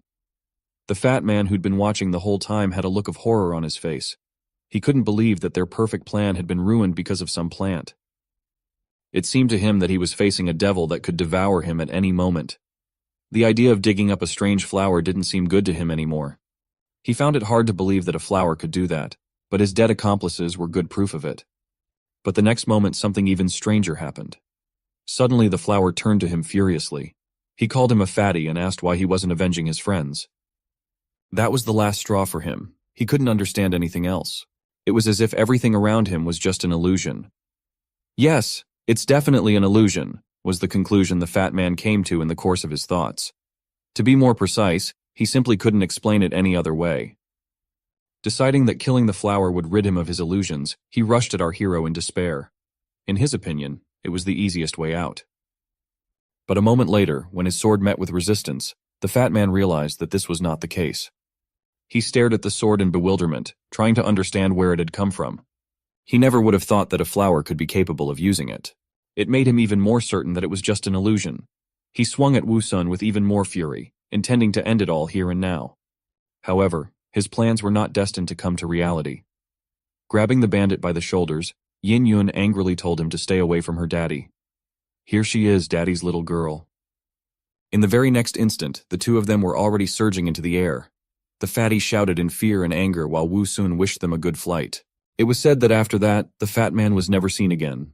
However, there were still witnesses who saw Yin Yun and the bandit take to the air. It was the two men who had been sent by their leader to get the cannon. When they saw the dragon start to take their friend somewhere, they panicked.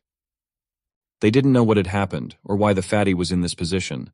But it didn't matter to them now, because now they had a great opportunity to kill the dragon. Even though the fatty wasn't a priority, they could save him if they hit the dragon.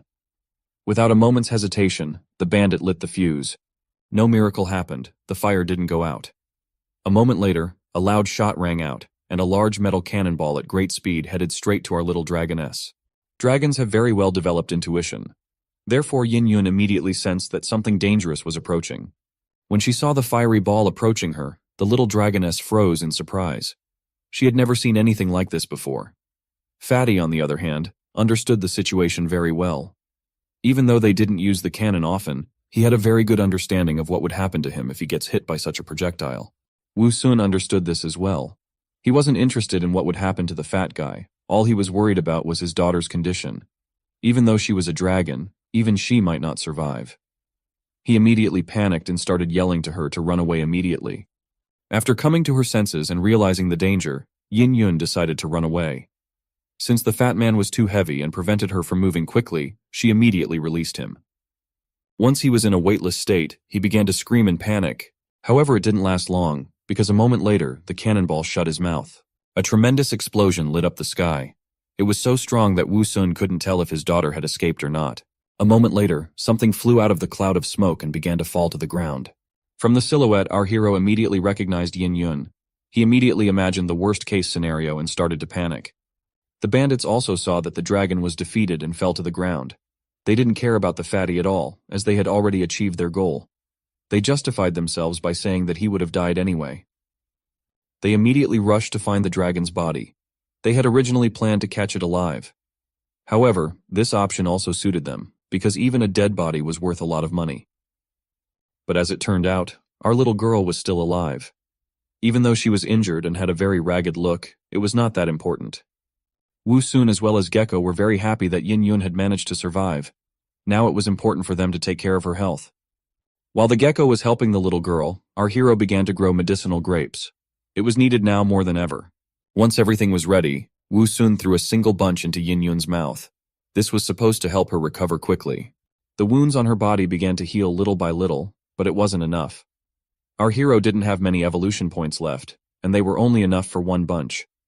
Another and the biggest problem was the people who were still alive and who could come here at any moment. The last bunch should have been enough for Yin Yun to be able to fly. Therefore, Wu Sun immediately ordered her to fly as far away as possible. The little dragoness didn't agree with this decision completely. After all, she wasn't going to leave her daddy alone. Seeing her worry, Wu Sun replied that she had nothing to worry about. He is just a plant, and would not attract the attention of the hunters who only wanted a dragon. But this time Yin Yun didn't believe his words. She remembered that he had said the same thing the other time, and the bandits ended up capturing him anyway. Now she knew how horrible and greedy people could be. Their conversation went on for a while, but they never settled on anything. At the same time, remaining 2 poachers appeared on the horizon. Although our heroes realized their mistake, but it was too late to change anything. They were caught in the act. Seeing the scene that appeared before them, the men were horrified. It was very hard for them to believe what they saw. The bloody bodies of their comrades lay on the ground in front of them. All of them were dead. Behind them on the ground was a dragoness. The bandits immediately thought that he was the one who had done it. Since the dragoness stayed on the ground for some reason and didn't fly away, they thought it was because it was seriously wounded. The dragoness was still alive, which meant they still had a chance to catch her alive. Though it could be a lot more dangerous, but in their opinion, it might be worth it.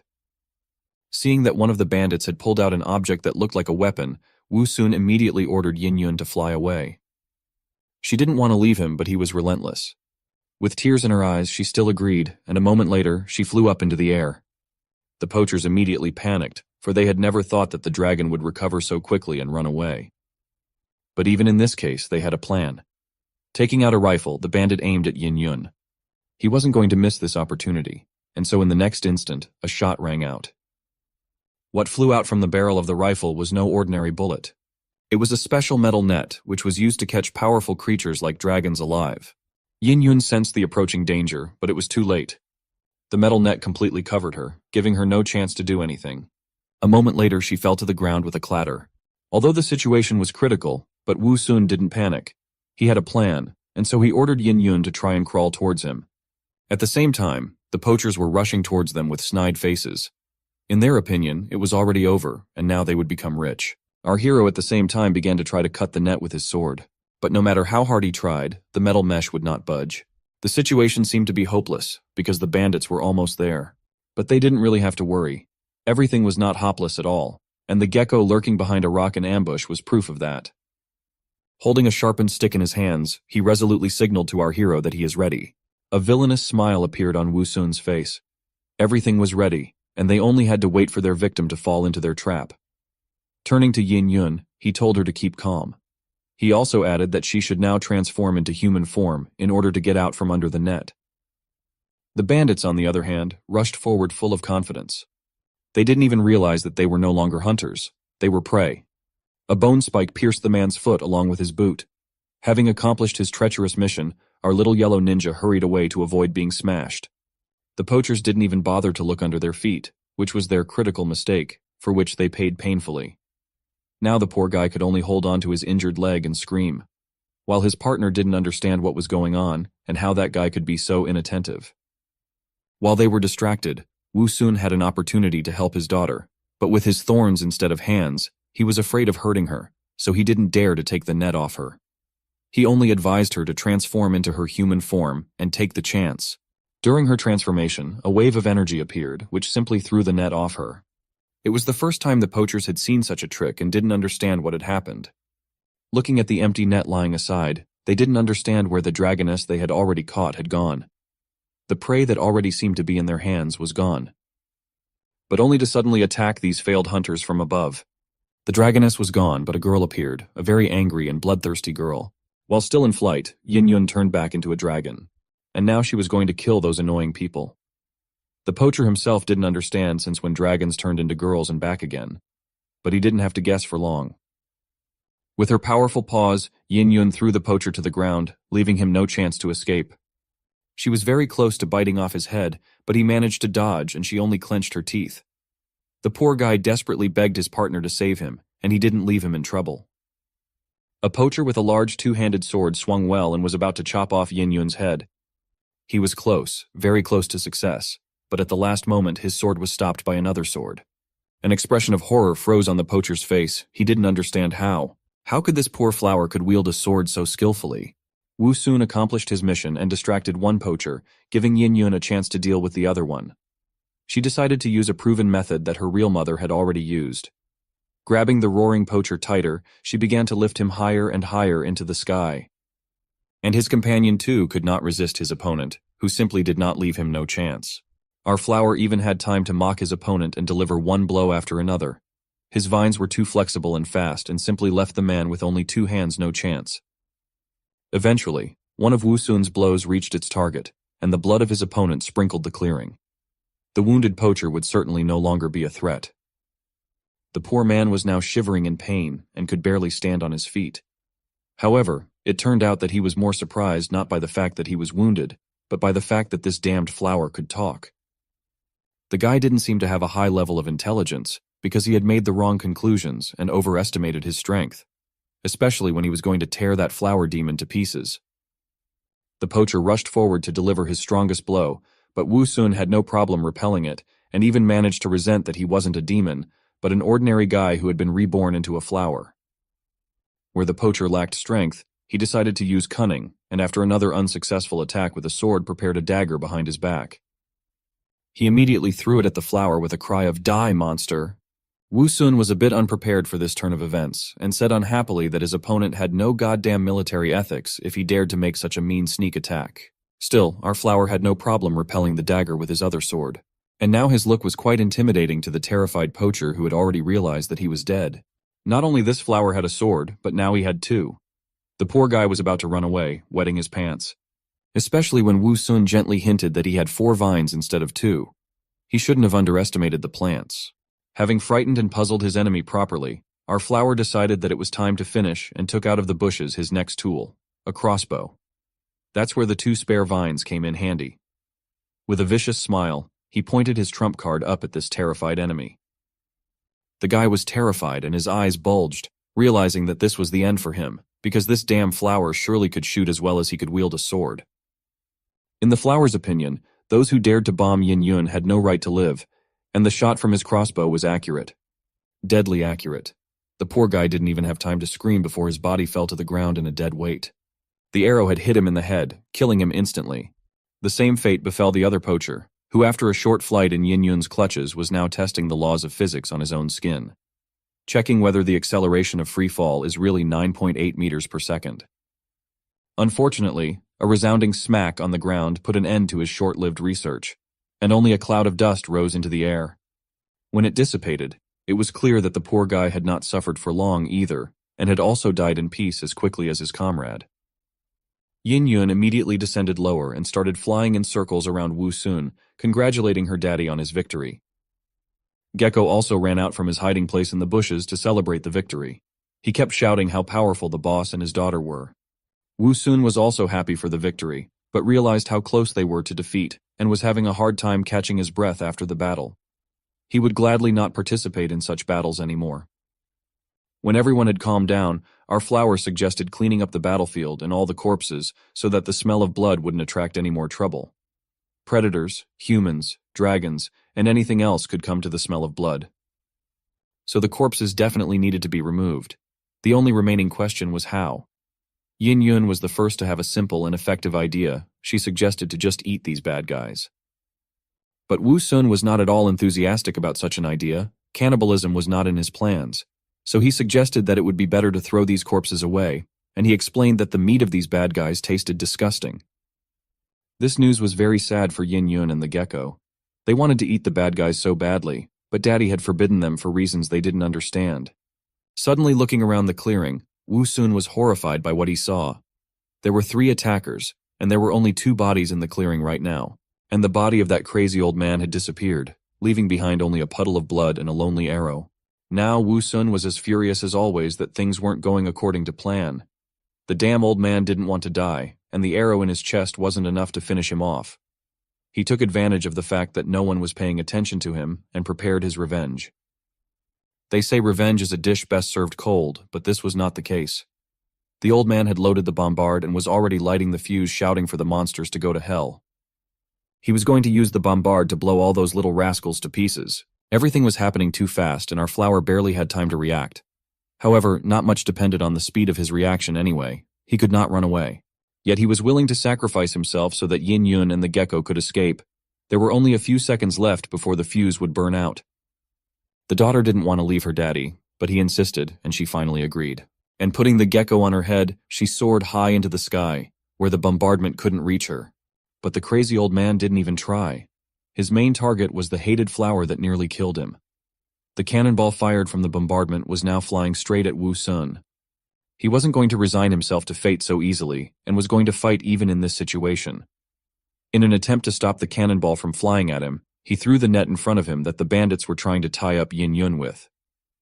But the cannonball didn't even feel any resistance and simply tore the net. Now all he could do was try to make the cannonball explode as far away from him as possible with his vines. To do this, he pointed all 4 vines towards the cannonball at once.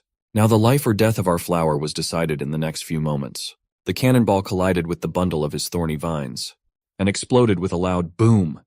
His vines were immediately destroyed by fire and blast wave, which didn't stop there and reached the flower itself, sweeping it away with deadly flames. Yin Yun and the gecko watched in horror. Their beloved daddy was on the verge of death. Even more than that, it seemed that the roasted remains of the flower were no longer viable. Tears of grief came from Yin Yun, but they were quickly replaced by rage and a thirst for revenge. She knew very well who to aim it at.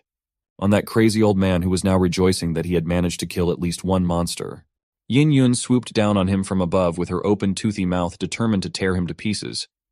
The old man was immediately frightened and hurriedly ran away, hoping to find shelter in the shade of the trees from the aerial attacks. He was sure that as long as he ran through the forest, the dragoness would not be able to catch him there. Indeed, when he hid in the forest, Yin Yun couldn't see him, and it wouldn't be wise for her to make her way through the woods. But the dragoness was a smart girl who had learned well from her daddy, so she immediately noticed the bombard left behind and figured out how to use it. Or rather, how to use the remaining cannonballs. She didn't trifle and lifted a whole crate into the air. Yin Yun wasn't going to let her father's killer escape so easily. He had to pay. The evil old man soon got tired of running and hid under a big tree trying to catch his breath. He was sure that he would be safe until he himself came out of the forest. But he was wrong, for soon a whistling sound from above caught his attention, and he was horrified to see dozens of cannonballs flying from the sky straight at him. He was not prepared for such a turn of events and could not even imagine that such a thing was possible. Where did dragons know how to drop bombs? There was no point in running away from such a bombardment, and the old man's corpse, after a few explosions down below, went into space. And the forest itself had suffered a lot from the series of explosions that swept away everything in its path. But all of that was nothing compared to the loss of Yin Yun, and the revenge that had been taken could not fill the void left by the death of her beloved daddy. She returned to her human form and bent over his remains. Along with the gecko, she kept making futile pleas. "Wake up, Daddy! Wake up!" But nothing helped. It seemed that everything was over and there was no hope. And this wonderful world would never again hear the swearing and discontent of an ugly flower with a big mouth. Suddenly, the sweet potato roots of Wu Sun, which were deep underground, glowed with a strange green light. And the remains of the flower itself as well. This puzzled Yin Yun, who didn't understand what was going on. Meanwhile, the damaged stems, leaves, and even vines magically regenerated themselves. The burnt flower regained his normal color and came back to life, until he finally opened his eyes wide, and cheerfully declared how cool it was to be resurrected and brought back to life. Now the only thing he wanted to do was have a proper snack. Death was too close this time, but it was all avoided thanks to his supply of nutrients in his roots, which wouldn't be a bad thing to replenish now. Yin Yun and the gecko immediately began to hug our flower. They were so happy that he had come back to life that it was hard to describe in words. After a long hug, Yin Yun finally let go of Wu Sun, but immediately burst into tears because she thought she would never see her daddy again. And in all of this, she considered herself to be to blame since she was the one who had attracted these bad guys here. Our flower couldn't stand it when his beloved daughter cried, so he hurried to assure her that it was not her fault, and everything ended up fine in the end. Those guys were just bad adventure hunters who liked to run around looking for trouble, and they had found their clearing on their own, without Yin Yun's help. After calming his daughter down, he started to ask what was that explosion just now, and where did that old man run off to? Wu Sun, of course, didn't know what had happened while he was unconscious. Hearing about the old man, Yin Yun got angry again and said that she would never let him escape, so she blew him up with a bomb and more than one. Looking around, our flower saw the consequences of her actions. The forest was in ruins, and this masterpiece was the handiwork of his darling daughter. Ironically, the old man was killed by one of the bombs he brought with him. Hearing how his daughter dealt with the scoundrel, and seeing the consequences of her actions, our flower was simply delighted. He praised his daughter for being so clever to use cannonballs as bombs in an emergency. Although he felt a little sorry for the innocent trees and the environment that had been damaged, revenge was far more important. Now, one had to get busy cleaning up the battlefield and the corpses so they wouldn't attract predators. And they also needed to scout around to see if anyone had heard the sounds of explosions and wanted to check it out. They didn't need any more uninvited guests right now. Yin Yun readily agreed to do it. As she moved the corpses away, Wu Sun had a thought. When they had killed 2, it meant bringing in 5.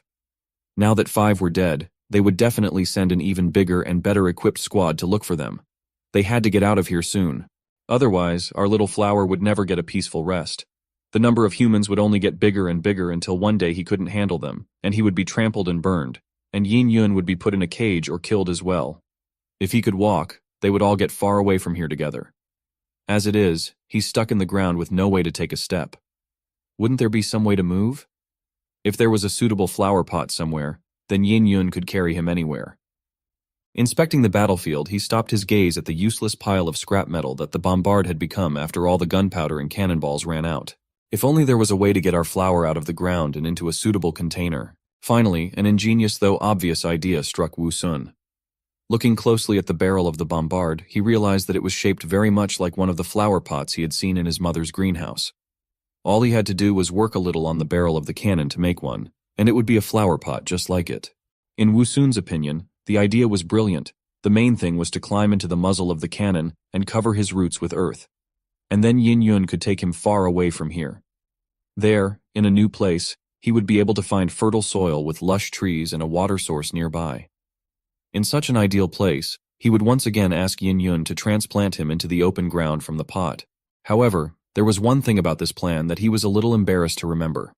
When he was still a boy and tried to transplant flowers or other plants himself, they always died because of his wrong actions, and his mother always scolded him afterwards. Now he wasn't sure he could transplant himself, and the stakes were too high to be wrong. He was very worried that something would fail, and his vulnerable roots would dry out or fail to take root in the new soil. While he was immersed in his thoughts and memories, Yin Yun had done all the work and successfully cleared the clearing and reported back to Daddy that she was back and everything was done. The bodies of the bad guys had been thrown far away from here, and now they were safe. But it was obvious that our flower wasn't in the mood, and Yin Yun couldn't understand why.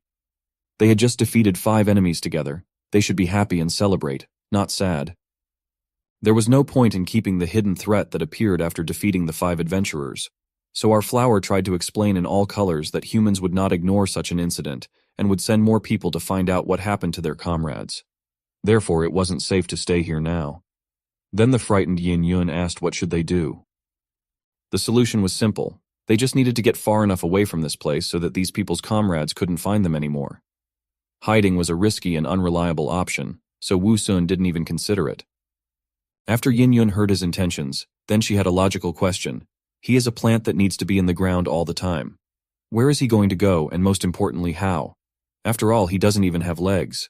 But for our flower, the lack of legs was not a problem, and he had already thought of a plan of action.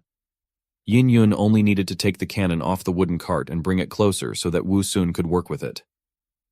The daughter obeyed Daddy, but she still didn't understand what the cannon had to do with Daddy's departure. She kept wondering what he needed it for. Her imagination was running wild, and she imagined that our little flower had gone mad and was going to climb into the cannon and shoot himself instead of the cannonball. Hoping to get far away unharmed, but even to her such an idea seemed very doubtful. When she voiced her assumptions, Wu Sun only laughed at her. Sure, he admitted that his head was a bit round, but not to the extent of acting as a cannonball. He assured her that she had misunderstood and that he needed the cannon for another purpose. But in order to understand what purpose she should try to separate the cannon from the wooden carriage. Yin Yun tried her best, but the cannon was very heavy and was firmly attached to the wood and would barely move from its place no matter which side she pushed it from. She was getting desperate and told Daddy that she couldn't do anything. But Wu Sun suggested she try a trick that was sure to separate the cannon from the carriage. All she had to do was to lift it all together into the air to a sufficient height and drop it down from there. The cannon itself was made of iron and would definitely not break, but the wooden carriage would surely shatter. Yin Yun obeyed and began to lift the cannon into the air. However, even so, it was very heavy. She clenched her teeth and pulled upwards, sweating as hard as ever. Finally, when there was no more strength left to hold the cannon, she let it go into free fall. As it hit the ground, the cannon's carriage shattered and only the barrel remained. It was already much lighter, and now Yin Yun easily pulled it closer to our flower and asked with interest what next. And now Wu Sun had a cunning plan to turn the muzzle of the cannon into a first-class flower pot. and for this purpose he had already prepared a whole arsenal of tools, which for success had to be stronger than the cannon itself. He began with manic persistence, like a monster with tentacles, to shred the cannon barrel so fast that only green sparks flew out. It was only a few minutes before the cannon barrel was shortened and dug into the ground. Wu Sun looked at the results of his work and was confident that now that he had fixed the cannon barrel, it would not fall. This was the end of our flower's work part, and everything else was up to Yin Yun and the gecko. They absolutely did not understand what was going on and asked for detailed instructions on what to do. Our flower began to explain that they need to carefully dig him out. He would do it himself, but he can't see his roots because of the leaves. But this idea seemed unfortunate to Yin Yun, who remembered well how our flower had resisted being dug out of the ground by bad people, and didn't understand how digging it up now would be any different from what it was then. How could her daddy come up with such a terrible idea? Had he had enough of living? Wu Sun sighed tiredly and asked what does she mean he was tired of living. She misunderstood. He is still young and full of energy, and he still has his whole life ahead of him. In fact, he just wants to be put in a flower pot, with the right soil, constant watering, and fertilizer. And as long as those 3 points are followed, it will continue to grow and do well. Of course, in the open soil, more nutrients and space for the roots, but then the flower cannot be moved. And at this moment, mobility comes first. It finally came clear to Yin Yun that Daddy was going to plant himself in the cannon and thus be able to move around. Wu Sun praised Yin Yun and the gecko for their ingenuity and told them to get to work and start digging from both sides, being careful not to hit the roots. They were excited to get to work. Too excited, even suspiciously excited. And it soon became clear why. They were so enthusiastic about this work that the dust rose high above the clearing and only the glint of the shovels was visible. Wu Sun was horrified at how quickly and inaccurately they were digging, hitting his roots, chopping them and pulling them too hard. He even started begging them to stop and leave him alone, but they paid no attention to his cries. Finally, the job was done, and our flower, leaning on its vines, began to climb out of the dug hole. Now all its roots and tubers were in full view, and looking at them, Gecko and Yin Yun marveled at how cool and amazing his roots were. But our flower didn't like it at all. He felt as if he was naked in the street and everyone was laughing at him and pointing fingers at him. So he irritably yelled at them to turn away and quickly fill the cannon barrel 2/3 full of soil so that he could finally plant it. They had no choice but to quickly turn away and agree to all the demands. They began to fill the soil into the cannon, but one important question came up. What does 2/3 mean? How much is that anyway? While they were trying to figure it out on their own, our flower was non-stop yelling at them and pushing them around. Finally, everything was ready, and Yin Yun carried a satisfied Wu Sun to his new home.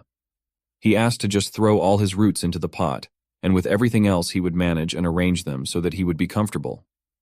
Fortunately, all 3 tubers with nutrient reserves had been used up in the last battle, and his roots could easily fit inside the pot. Yin Yun lowered him into the pot, but something didn't go according to plan.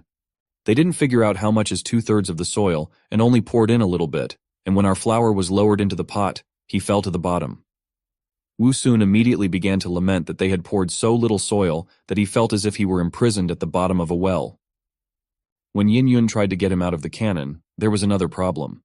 Our flower's head was too big, and there was no way she could get a grip on it. So he wailed that children can't be trusted with anything serious, and decided to get out on his own. With trembling vines he started his way to the sun, but the polished metal was slippery, and it was difficult to climb up it. But with 4 vines at once, nothing was impossible, so he was soon able to get out and asked Yin Yun to give him a hand. She helped him fix his position at the right height, and then asked him to hold on a little longer while she added more soil. Now the height of his placement was perfect, and all that was left was to add enough soil to fill the entire cannon barrel to the edge, which Yin Yun successfully did. Now our flower was successfully planted in his opinion, and was enjoying life. He could now be considered a true toothy bonsai. But something else was still missing, and he wondered, was planting flowers really that easy? Just filling with soil was too easy. That's when he remembered how his mother, when transplanting flowers, watered them afterwards and watered them plenty. That's what he was missing now. So he asked his daughter if she had thrown away the bad guys' equipment and backpacks when she was disposing of their corpses. Yin Yun replied that no, she had left everything here in the clearing, because he had once told her that human equipment could be used for their own good. That's why she left everything there. Wu Sun was delighted at what a thrifty, good, and diligent daughter he had. So he sent her off to find something that looked like a water bag, an object called a wineskin. These bad guys came from far away, so they must have it, and not just one. Yin Yug was an obedient girl and immediately went to look for it. Soon she returned with 2 leather wineskins. She was as happy as a child who couldn't wait to help Daddy. Wu Sun was also pleased with her findings, and asked her to hurry up and fill them with water from the nearby pond so that the soil in the pot could be watered as soon as possible and the roots could be filled with life-giving liquid. So he asked her to hurry up before her daddy withered without water. Yin Yun transformed into a dragon and set off. She moved so fast that only a cloud of dust was left behind her. Seeing her go for water, the gecko also wanted to help and brought his water leaf. But our flower had to disappoint him and talk him out of such a useless idea. With such a small leaf, as long as he brought enough water, our flower would definitely wither away. Soon, Yin Yun returned and the life-giving water poured into Wu Sun's pot, wetting his roots that were already starting to dry out. There was only one small problem, or rather a hole. The hole where the fuse was inserted, and our little flower was worried that such precious water wouldn't escape through it. But so far, according to the gecko's observations, all was well and dry. Soon those 2 tubs of water ran out, but the soil in the pot was still a little dry, so he had to ask Yin Yun to fly for more water. After a few minutes, the water flowed into his pot again, and at this moment, Wu Sun seemed to be the happiest flower in the world. This time, there was already enough water. Unfortunately, the bliss of our flower did not last long, because what he feared so much happened, and the poor gecko was forced to flee from the spray. We all know what that's like.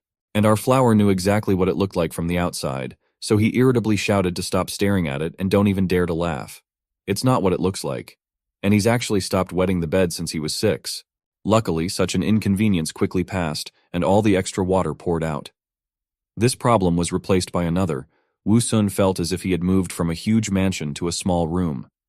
He was very uncomfortable and was unable to fully spread his roots, which lacked space. He hoped that if he was patient for a few days, things would normalize and the discomfort would pass. Even if not, he could always ask Yin Yun to plant him back in the open ground. But the realization that the bad guy's friends could find them at any moment quickly made him accept all the discomfort and speed up all the preparations so that they could all escape from this place together as soon as possible. Unfortunately, the cart was broken. It was for the best, though, because with the cart, they wouldn't be able to take advantage of Yin Yun's flying skill. The best solution was to think of a way to hang Wu Sun and the cannon on Yin Yun without preventing her from flying.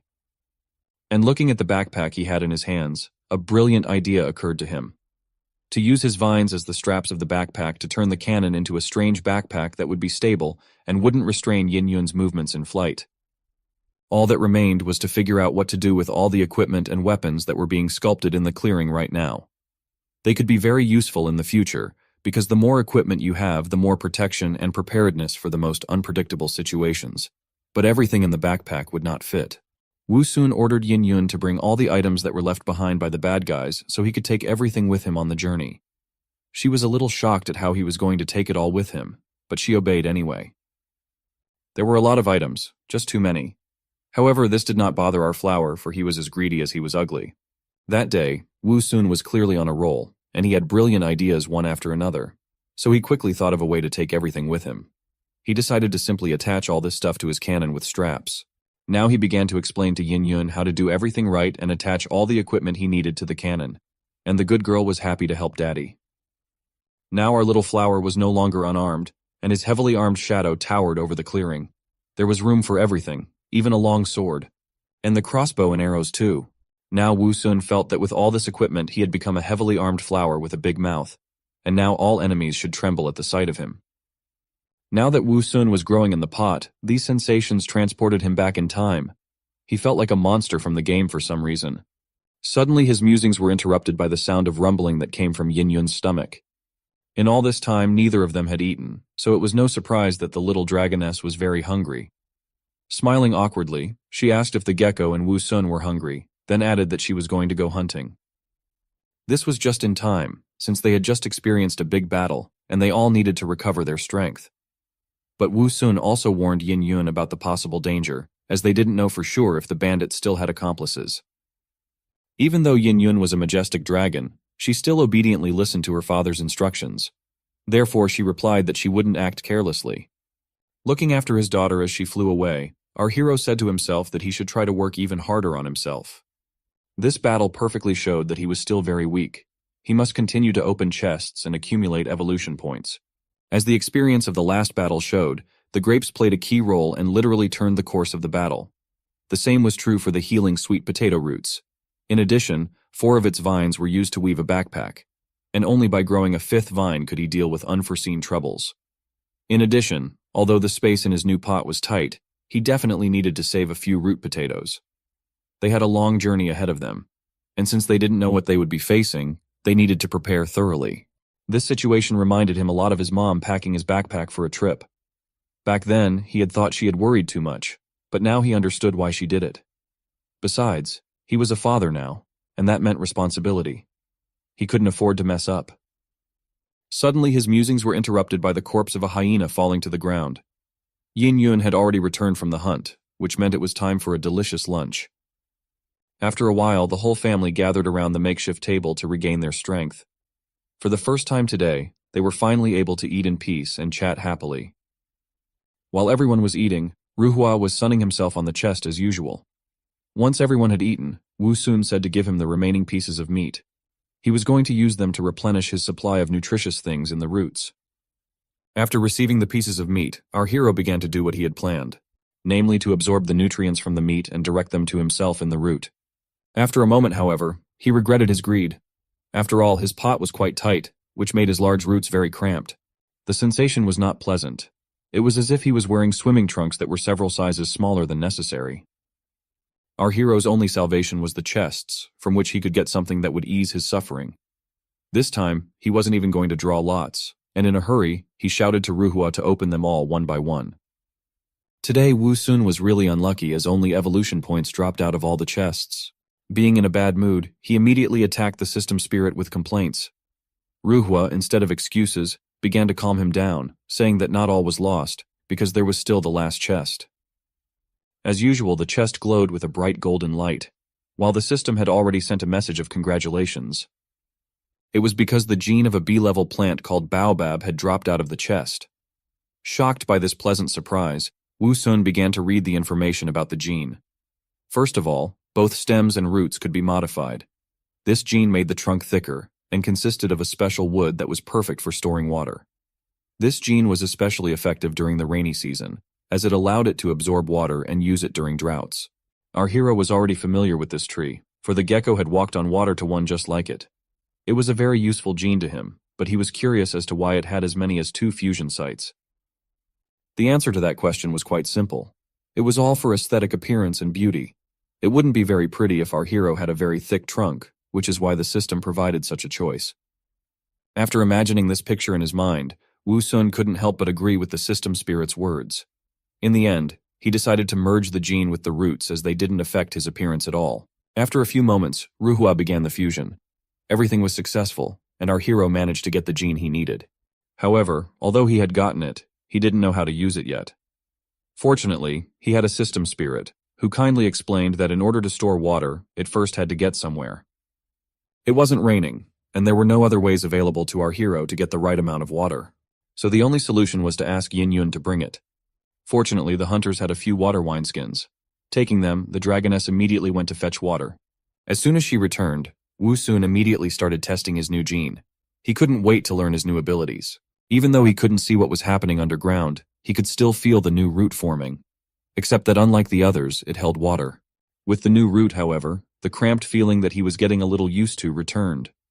Unfortunately, there was nothing he could do about it, and all he had left to do was get used to it. Since they had already had time to rest and prepare, it was about time to set off on their journey. Yin Yun and the gecko were very excited about this, as they were already eager to see something new. After waiting for 2 more days and making sure that there were no more people around, Wu Sun decided that it was definitely time to leave. The pot our hero was growing in was taken out of the ground for the first time in a while. Once on his daughter's back, he used his vines as backpack straps. As soon as he was securely fastened, he asked Yin Yun if they were interfering with her movements. Fortunately, it was fine. Gecko was also flying along with them, so he also climbed into the muzzle of the cannon. To prevent it from accidentally falling down, Wu Sun was going to hold it down with his vine. After 2 days of actively feeding, our hero managed to grow a 5th vine after all. It was very timely, because now he didn't have to worry that all the vines would be busy. Now that everyone had taken their places and were ready to go, It was left to decide where they would go. After some thought, our hero remembered that the poachers had come from the southwest. They wouldn't want to meet such people, so it was decided to go to the east. Unfortunately, there was no map among the items the poachers had in their possession. Therefore, Wu Sun only had to rely on his wits and intuition. Yin Yun asked her father why he decided to go to the east. To this, our hero proudly replied that it was because he himself had once lived in a large country in the east, which had its roots in the New Age. Unfortunately, this information caused his daughter to have more questions than answers. Therefore, Wu Sun said that she didn't need to worry about it and should just listen to him. In time, she would figure it out on her own. Right in the next moment, they had already soared into the air. From that point on, their adventures began. The adventure they had been looking forward to so eagerly. While in the air, at a great height above the ground, Wu Sun looked around with interest. Unlike Yin Yun, who saw these views every day, this was a first time for him, and it was very exciting. Even in his previous life, he had never traveled on an airplane before. But he would never have thought that after being reborn, he would be traveling on top of a majestic creature like a dragon. As it turned out, all this time they had been living in a small oasis, around which stretched vast desert lands. The sensation of flying was indeed pleasant. But as it turned out, not everyone thought so. Things were much worse for Gecko. Whether because of the high altitude or because he was seasick, he didn't look good at all. While our hero was trying to bring the poor fellow to his senses, Yin Yun's keen eye noticed some movement down below. As soon as she realized what it was, the dragoness could no longer remain calm. She immediately cried out in panic, "Daddy, there are people down there, lots of people." In front of them was a caravan of camel-like animals and a group of people. Wu Sun managed to count about a dozen people. They had only had negative experiences with humans before, so he was immediately wary. He didn't know their intentions or what to expect from them, so he immediately ordered Yin Yun to fly as high as possible. They had to be out of the reach of their weapons. Seeing her father's concern, the dragoness asked about whether these were people from the same group of bad guys they had fought before. Wu Sun didn't think that was the case. After all, unlike those guys, this caravan was heading east just like them. In addition, he noted the presence of camels, which meant that it was not a long journey through the desert. At the same time, one of the men in the group noticed some movement in the sky. It was a dragon. He immediately reported it to their leader. He also noted that the dragon seemed to have detected them and had risen higher. This could only mean one thing: it didn't want to get into a fight and decided to stay away. Looking at the majestic creature flying in the sky, he replied that it was not surprising, because there were quite a lot of people in their group. However, there was something that surprised the leader very much. On the dragon, he noticed the barrel of a cannon, in which sat some strange flower. He had heard a lot of stories in his life, but this was the first time he had seen something so strange. The guy who first noticed the dragon asked him enthusiastically if he wanted to shoot it. After all, they could surely get a lot of money for such a rare dragon. But to the guy's disappointment, the leader didn't agree. Their mission this time was not to hunt. Besides, this time he didn't bring his dragon hunting equipment with him, and somehow he wouldn't be able to hit it from such a long distance otherwise. Hearing the answer, there was nothing left for the guy but to sigh heavily and accept it. At the same time, our heroes flew past the caravan and approached some ruins. They had already been flying for over an hour, so Wu Sun suggested finding a place to rest. Yin Yun wasn't too tired and was ready to keep flying. But our hero didn't want his daughter to overexert herself. She had only recently learned to fly, and carrying a heavy metal cannon was not an easy task. Besides, they had a long way to go, and it was best to save their strength for last.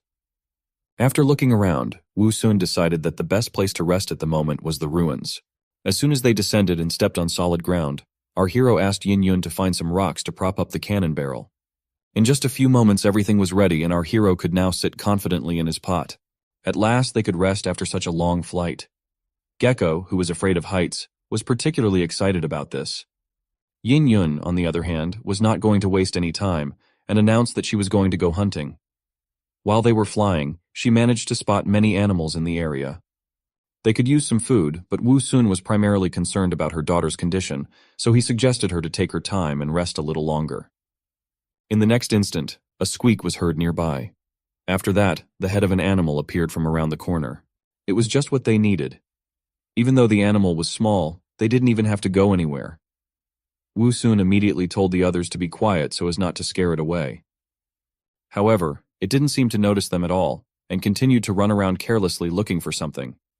Suddenly, Wu Sun had an idea why he was behaving like this. There was very little water in the desert, so in order to survive, the animals had to rely on their senses to find it. And since there was a large supply of water in our hero's roots at the moment, the beast sensed this and came. He didn't much like being treated like a water bottle. In addition, the rodent was so bold that it headed straight for the hole in the cannon. Wu Sun had no intention of letting this happen, so he immediately used his spiked vines. After catching the insolent beast, he immediately cut off its life. Since Yin Yun had been flying all this time and must have expended a lot of energy, our hero decided to give the prey to her. But the dragoness refused, saying that the meat would not be enough for her anyway. Besides, she was going to catch something big later. In the end, the rodent went to Gecko. But as it turned out, the beast was not alone. Soon, several more rodents came running to the smell of water. Wu Sun couldn't help but be excited as the food was coming to them. In the next moment, a whole group of rodents appeared and quickly approached them. At that moment, our heroes realized that in fact everything was not as they thought. After all, it looked like the animals were in a hurry to get away from someone. Our hero immediately came to the conclusion that most likely behind the ruins really was someone. And so it was. In front of them appeared a large wolf with a rodent in its mouth. Although the wolf seemed shabby and looked more like the living dead, its intentions were clearly not good. Wu Sun immediately realized that there was clearly something wrong with the wolf. There was madness and fearlessness in its eyes, which was not exactly characteristic of wild animals. However, he also decided not to rule out the fact that this world was full of all sorts of strange creatures that he had never seen before. The wolf did not hesitate and immediately rushed at our heroes. His attack was very direct and thoughtless. However, even so, the madness and sharp fangs and claws scared Yin Yun a bit. But as it turned out, she was simply disgusted to be around such an ugly and disgusting creature. Closing her eyes, she reluctantly brushed it away. But as it turned out, that blow was enough to make it fly away. She was a dragon after all. Even so, the wolf didn't run away. From behind a dissipating cloud of dust, his silhouette appeared. He was alive and unharmed. Moreover, from its vicious growl, it was clear that it was not planning to give up. Wu Sun was finally convinced that there was something wrong with the wolf. After all, it was obvious that Yin Yun had clawed it with her claws, but it wasn't bleeding. He had no time to think and understand the situation because the wolf attacked them again. He did not take our hero for an opponent at all, and so he attacked our dragoness again. However, he had underestimated Wu Sun for nothing. In fact, while he was distracted by Yin Yun, our hero stabbed him on the back with his sword. He couldn't tolerate being treated like that, especially by someone who had decided to attack his little girl. But even after the sword strike, the wolf was still on his feet. Our heroes were puzzled and confused. They could not understand why the wolf did not die. Our hero immediately had an assumption that he could be a zombie, because all the facts pointed to it. But now it was not so important. First of all, they had to deal with the enemy, which continued fearlessly attack. This all in the end finally bored our hero, and so he decided not to hold back and end it all. He was an expert at killing zombies in games, so he was confident in his abilities. With a furious swing of his sword, he cut off the wolf's head, leaving him no chance. Falling off, the head rolled on the ground. But even without a body, it continued to move. This was truly something abnormal. Even though the wolf couldn't do anything else, Wu Sun still thrust his sword into its head to end its suffering. Luckily it worked and the wolf fell silent. As soon as it was over, Yin Yun rushed to her father with questions. She didn't understand what kind of monster it was, or why it was still alive after its head was cut off. Our hero didn't really know what it was. This information they had yet to find out. However, our hero was sure of one thing. If he knew what the enemy's abilities were beforehand, he would have been dead long ago. He still really didn't know much about this world, so he didn't need to be surprised by such small things. Their company already consisted of a strange talking plant, an intelligent gecko, and a legendary dragon. Therefore, some zombie wolf didn't look so strange against them anymore. Since there were still a lot of strange things and creatures ahead of them, they had to get used to it. However, our hero was still interested in the origin of the zombie wolf. In his homeworld, they were only a fiction. However, even in the stories, their appearing was explained by a virus or an infection that was caused by a talisman or even Taoism. Taking a closer look at the wolf, our hero immediately discarded the idea of a virus because there were no bite marks on the wolf. In addition, his body was devoid of water like the mummies made by the ancient Egyptians, which suggested that he could be man-made. Which raised the question of who could make walking zombies. Since this world was full of mysteries, it could not be ruled out that mysticism and magic could be used here. Therefore, some priest, wizard, or necromancer might do it. While Wu Sun was pondering this, the gecko pointed at the wolf's head and asked if they could eat this. Strangely enough, he was not at all embarrassed by what was happening. Fortunately, our hero was not that desperate, and immediately said that there was no way they could eat it. There was a good chance they might become like them. And besides, they'd probably break their teeth eating such old meat. Since it was dangerous to even stay close to the body, it was decided to move away. Besides, it was finally time for them to rest and hit the road, and they hadn't even caught anything to eat yet. In the following footage, we see the ostrich in its natural habitat. These creatures are known for their great speed. Oh, isn't that an animal show? Excuse me, back to our story. The poor ostrich, with an arrow in its softest part, was for some reason desperate to get away from someone. As expected, it was our heroes who decided to play a hunting simulator. Well, to tell the truth, they were just trying to get food.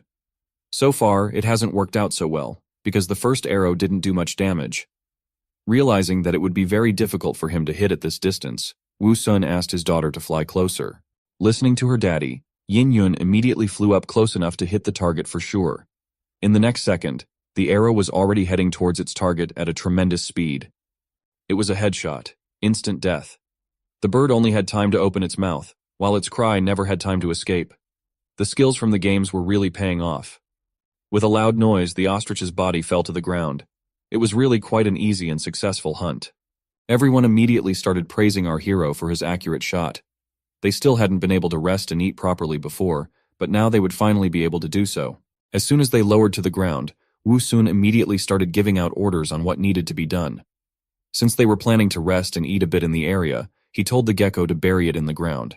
Since they had the right tools with them, it didn't take much time to dig the hole. Sitting in his pot, our hero grudgingly noticed that along the way he had found many ruins that had once been someone's home. The large number of them alarmed him, because they were not just single houses, but entire villages. But he had no desire to think about that now. All he wanted to do now was to eat and rest. The others were also all for it, and in a moment they were all eating ostrich meat. While the family was enjoying the delicious ostrich meat, Ruhua was sitting on the chests watching them. Since he was only a system spirit, he was also traveling along with them. While stuffing another piece of meat into his mouth, Yin Yun suddenly asked Wu Sun if he liked the meat. Our hero replied that yes, because unlike the wolf meat, it was much juicier and softer. Since we're on the subject of wolves, here they are. Suddenly, someone's head appeared from behind the wall. Judging by the aura emitted by its owner, his intentions were not good. However, our heroes noticed the danger quite late. The danger was really quite big, as a pack of desert wolves appeared in front of them in the blink of an eye. Wu Sun wasn't really afraid of them. He was more disappointed that he had made such a mistake. He had completely forgotten that such a feast would definitely attract predators. But there was nothing to do. He had to fight. He didn't want to run away, besides it was a chance to get a lot of meat. He immediately ordered the gecko to climb into his pot, while he told Yin Yun to get ready and cover him from above. Taking out all of his available weapons, our hero prepared for battle. He was now fully confident in his strength, as he was no longer the weak flower he used to be. Unfortunately for the wolves, they didn't know that. So with a loud howl, they rushed towards our heroes. 3 wolves at once with a great speed began to approach, hoping to get the meat they smelled.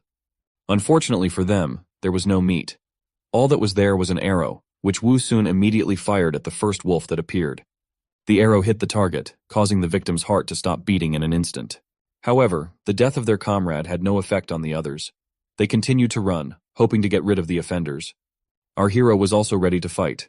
In addition to arrows, he also had swords, which he did not mind swinging. At one point, he even found himself surrounded by several wolves. However, he had nothing to worry about because he still had his daughter, who, although still inexperienced, was already a legendary dragon. After catching the inattentive wolf, she quickly lifted him into the air. Everything seemed to be going well at first, but that was only at first. At some point, another wolf appeared from behind the cliff and was about to stealthily attack our hero from behind. Yin Yun was the first who noticed it, and immediately informed Wu Sun about the danger. At the last moment, Wu Sun realized that the situation was bad. He couldn't do anything in time.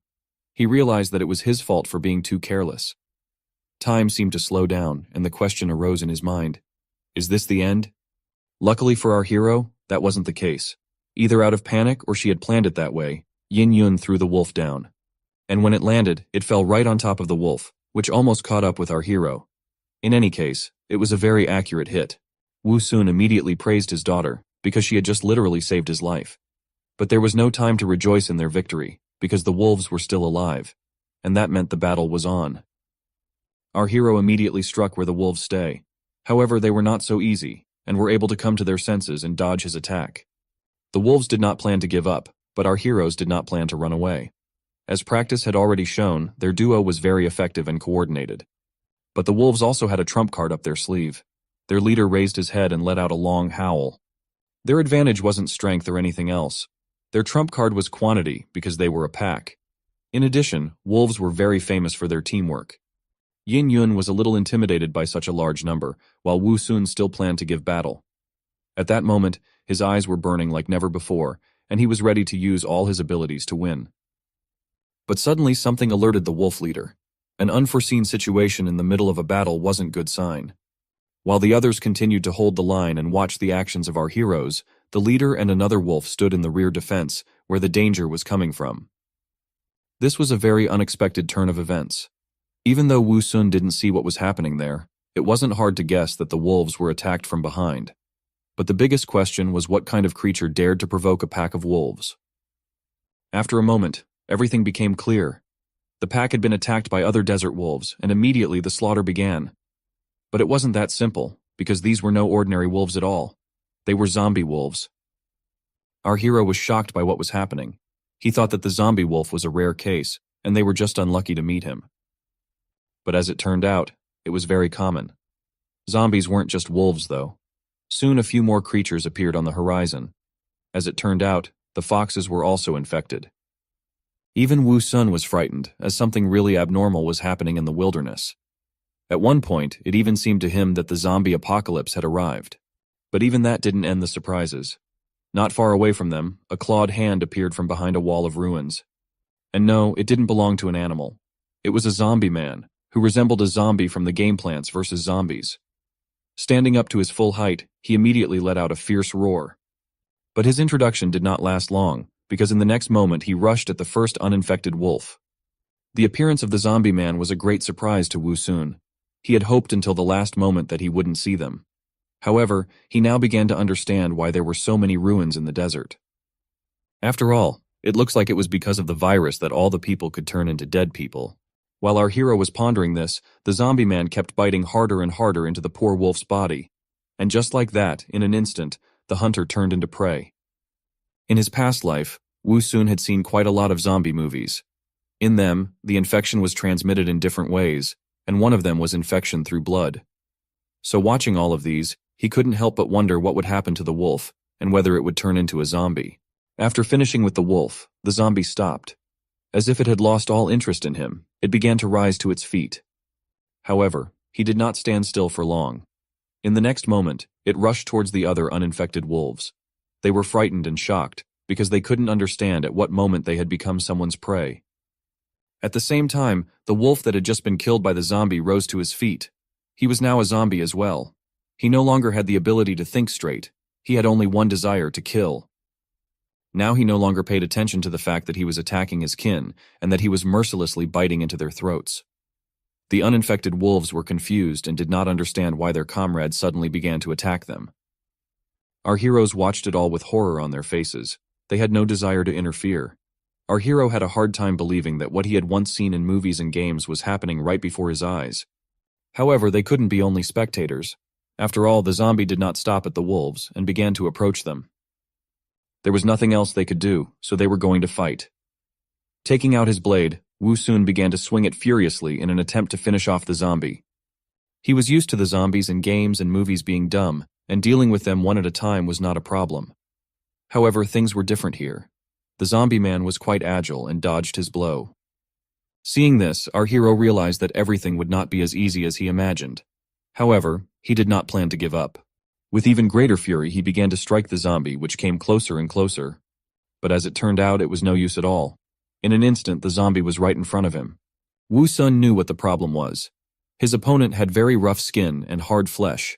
He wasn't afraid of chopping blows at all. In addition, he didn't feel any pain at all, which allowed him to calmly charge forward. In this situation, there were only two options: either chop off his head or chop off his legs, thus immobilizing him. And so, the moment had arrived. Wu Sun and the zombies clashed in a deadly battle where their lives were at stake. It was hard to tell who would win, but one thing was certain, only one could survive. And so the zombie opened his mouth with a fierce roar rushed at our hero. However, he failed to reach his goal because he missed and crashed into the barrel of the cannon. Unfortunately, his rotten teeth did not allow him to bite through the metal, so the replenishment of metal in the zombie body had to be delayed. But as it turned out, the zombie wasn't the only one who screwed up. Wu Sun had also missed. As a result, the two losers were frozen in a battle of glances. Yet it didn't last long.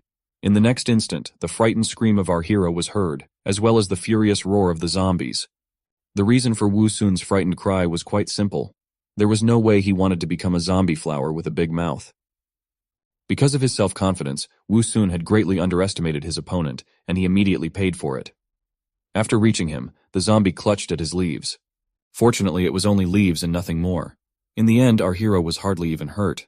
However, he had now confirmed his theory. Zombies were indeed very fragile and needed moisture. This was the reason for the attack on him specifically. It seemed that the zombie's plans had been revealed. Since the zombie only managed to eat a little bit of leaves, it let out a furious and dissatisfied roar. But the fact that Wu Sun was able to understand the reason for the zombie's attack didn't change anything.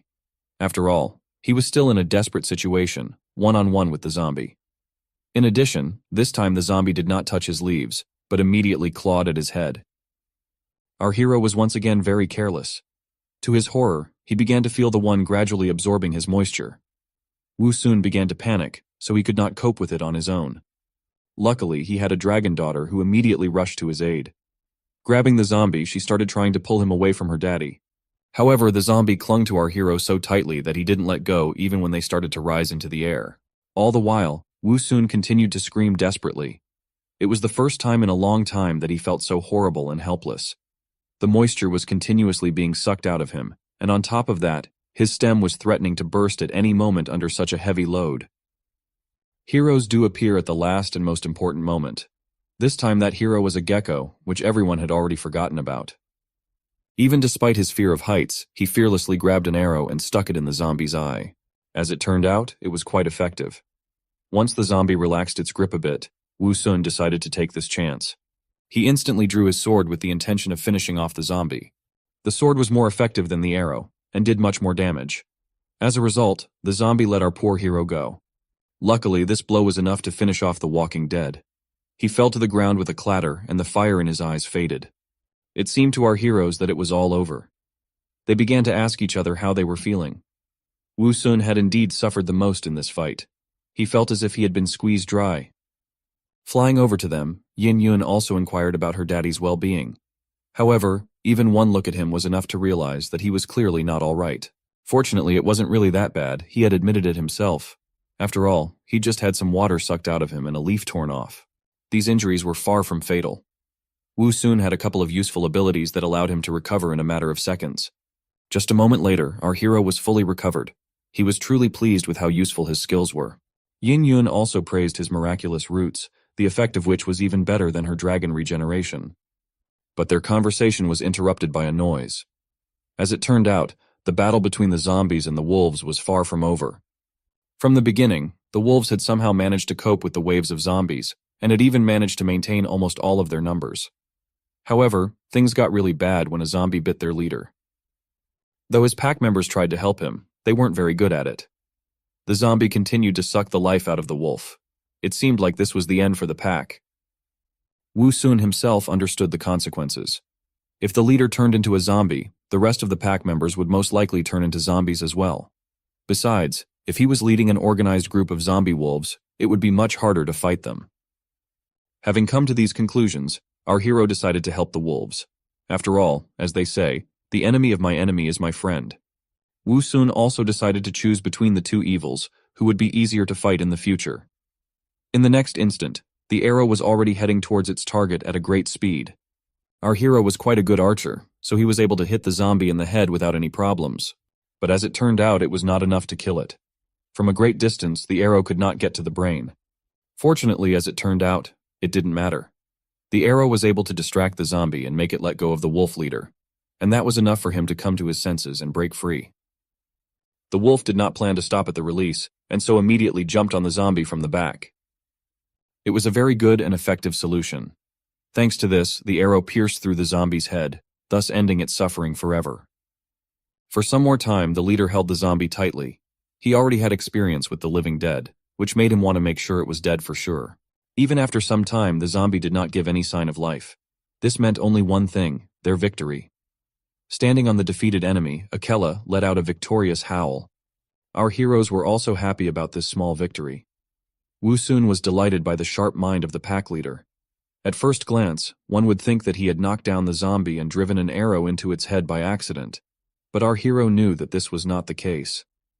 Although the wolf was quite smart, but he still did not have enough brains not to mess with the company of our hero. At the command of their leader, the wolves surrounded them, and the vicious growl of their leader made it clear that they were determined to fight. This ungrateful behavior of the wolves made Wu Sun very angry. He would have preferred to disperse peacefully, but the wolves didn't support this idea. They had chosen this path, so it was up to our hero to show them how wrong it was for them. However, to the surprise of our heroes, the wolves did not attack. It looked as if their leader had common sense. Turning around, he led his pack away. Looking at them, Wu Sun noted that they really had a conscience, or they didn't risk it since they had already seen their power. Besides, their numbers had been greatly reduced after the clash with the zombies. However, no matter how it was, our heroes remained after all this only in the advantage. After all, now they didn't need to worry about food. Although they could not eat zombie wolves, but without them, they would have something to eat. After all, our hero had managed to kill several normal wolves with his blade and crossbow. Since everyone was very hungry after such a tense incident, Wu Sun didn't hesitate.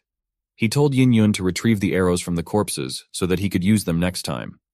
He himself was going to collect and cook the corpses of normal wolves. Everyone completed their tasks rather quickly, and after a while they were ready to enjoy their meal. Another danger was behind them, and now they could rest and relax. After a while, everyone had eaten to their heart's content.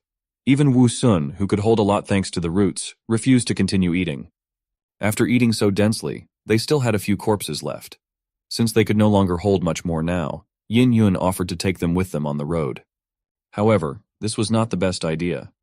The temperature in the desert was very high, and so the meat here would spoil very quickly, and they would become infested with parasites. Suddenly, the ingenious Wu Sun had an idea. After all, if there was spoiled meat nearby, there would be flies they could eat. But in the next moment, he discarded the idea. He didn't even want to think about eating flies now. He was no longer the primitive plant that couldn't afford to choose what to eat. Unfortunately, his roots were already completely full. Though it was a big waste, there was nothing they could do about it. But there were some good points in this whole sad and wasteful story. Thanks to the large amount of meat eaten, our hero was able to get a lot of chests. And since there was no point in putting it off, he immediately told Ruhua to open them. Unfortunately, the loot from the chests did not please him once again. Only evolution points dropped from all the chests. This couldn't help but be disappointing, so Wu Sun immediately voiced his complaints to the system spirit. Ruhua nonchalantly replied that it wasn't his fault. The reason was because of the barren terrain, which made the chance of a gene dropping out very small. This was the first time Wu Sun had heard of this, so he decided to memorize this information. However, Ruhua still had something else to say to our hero. He said that even if he managed to obtain the gene, he would hardly be able to develop it. His roots were already struggling to fit into the cannon, and if he obtained any similar gene, it would be a problem. Wu Sun couldn't help but agree with the system spirit's reasoning. He himself realized that his pot was limiting him a lot. His only solution was to find a fertile piece of land and settle there. Only then would he be able to fully develop and evolve. Determined to find a place for his new home, our heroes decided to continue their sometimes dangerous but exciting journey. After a few days of traveling over the desert, Wu Sun began to doubt that it was really exciting. No matter how long they flew, the sand and ruins never ended. He now understood more why people traveled exclusively on camels. Traveling under the grueling heat was really quite exhausting. Even the breeze that blew around them was very hot and didn't help at all. Wu Sun immediately felt nostalgic for the air conditioning. Unfortunately, these were only unattainable fantasies. The only thing they could do now to escape the unbearable heat was to take a break in the ruins. At night, when the temperature would be much lower, they would continue their journey. Although Yin Yun was also feeling very bad, but she replied that they were running out of water, and they urgently needed to find a water source. Wu Sun understood this himself. However, he was more worried that if she overworked herself, there was no way they would be able to fly to this place. After finding a suitable ruin where they could hide from the heat, they decided to take a break there. As soon as they landed on the ground, our hero immediately began to look around. Along the way, they constantly encountered ruins that resembled once existing villages and towns. So he had a question about who built them and why they were destroyed. But he was unable to find an answer to this question when suddenly something caught Yin Yun's attention. In the next instant, she panicked and shouted that there were zombie peoples. As soon as Wu Sun heard the word zombie, he immediately drew his sword. He couldn't relax even for a second, so he immediately asked his daughter where they were. But as it turned out, the alarm was false. In front of them was just a dried-up corpse of a man. It looked very much like he had committed suicide. It might have seemed like a coincidence, since people often did that. However, that wasn't the only thing that was strange. This person, when he was alive, did not dress like someone who had lived in the desert for a long time. Strange things really did happen here once upon a time. To gather even more clues and understand what happened here, Wu Sun asked Yin Yun to guide him through the ruins. While exploring the ruins, they were able to come across quite a few dried corpses. The strangest thing was that there were no zombie bite marks on them, which meant that they had died in some other way. Like the first corpse, some also committed suicide. Now our hero could say with certainty that this was no coincidence, and his first thought was that maybe they didn't want to become zombies. Remembering the strange zombies they had encountered earlier, he also speculated that these corpses might have had something to do with it. However, he wasn't allowed to ponder this any further. A stream of water immediately poured down on his head. As it turned out, it was Yin Yun. Holding a wineskin in her hands, she was trying to water him. Wu Sun immediately shouted in panic for her to stop. The dragoness immediately asked in bewilderment why. Our hero began to explain that the water in the bucket was now very hot, and it couldn't be used immediately. After all, even if the temperature of the water was not very hot, it was risky for him to water himself immediately after being in the sun. Besides, he didn't need the water yet, for he had a supply that he kept in his roots. Meanwhile, she really needed it. Yin Yun was not only big, but also needed a lot of water after a long flight under the grueling sun. Yin Yun agreed with his words, but the problem was that the supply they had left was only enough for one day. But even so, Wu Sun had a solution. Since he had gained so many evolution points, he could now easily grow grapes for them. With it, they would be able to get both nutrients and water. Although our hero said this to his daughter to reassure her, the truth was that things were really not very rosy. Even though he had quite a few points, they wouldn't last long. In addition, the water in the wineskin was indeed almost running out. Wu Sun realized that he had been too optimistic and had hoped that he had been able to do everything. However, in reality, it turned out that they could die simply from lack of water. The only way to solve this was to find a source of water in the next 3 days. Soon the sun disappeared over the horizon and night fell. As the temperature dropped quite low, our heroes continued on their way. Soon, Yin Yun exclaimed in an excited voice that an oasis could be seen ahead. Although this was great news, Wu Sun was quite skeptical. He didn't rule out the fact that it could be just a mirage. However, to find out, he had to go down and check it out.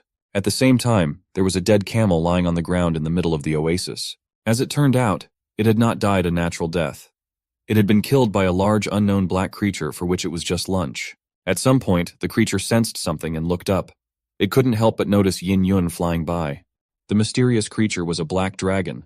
It was very interested in what it saw. It grinned and said that it had finally met the perfect prey.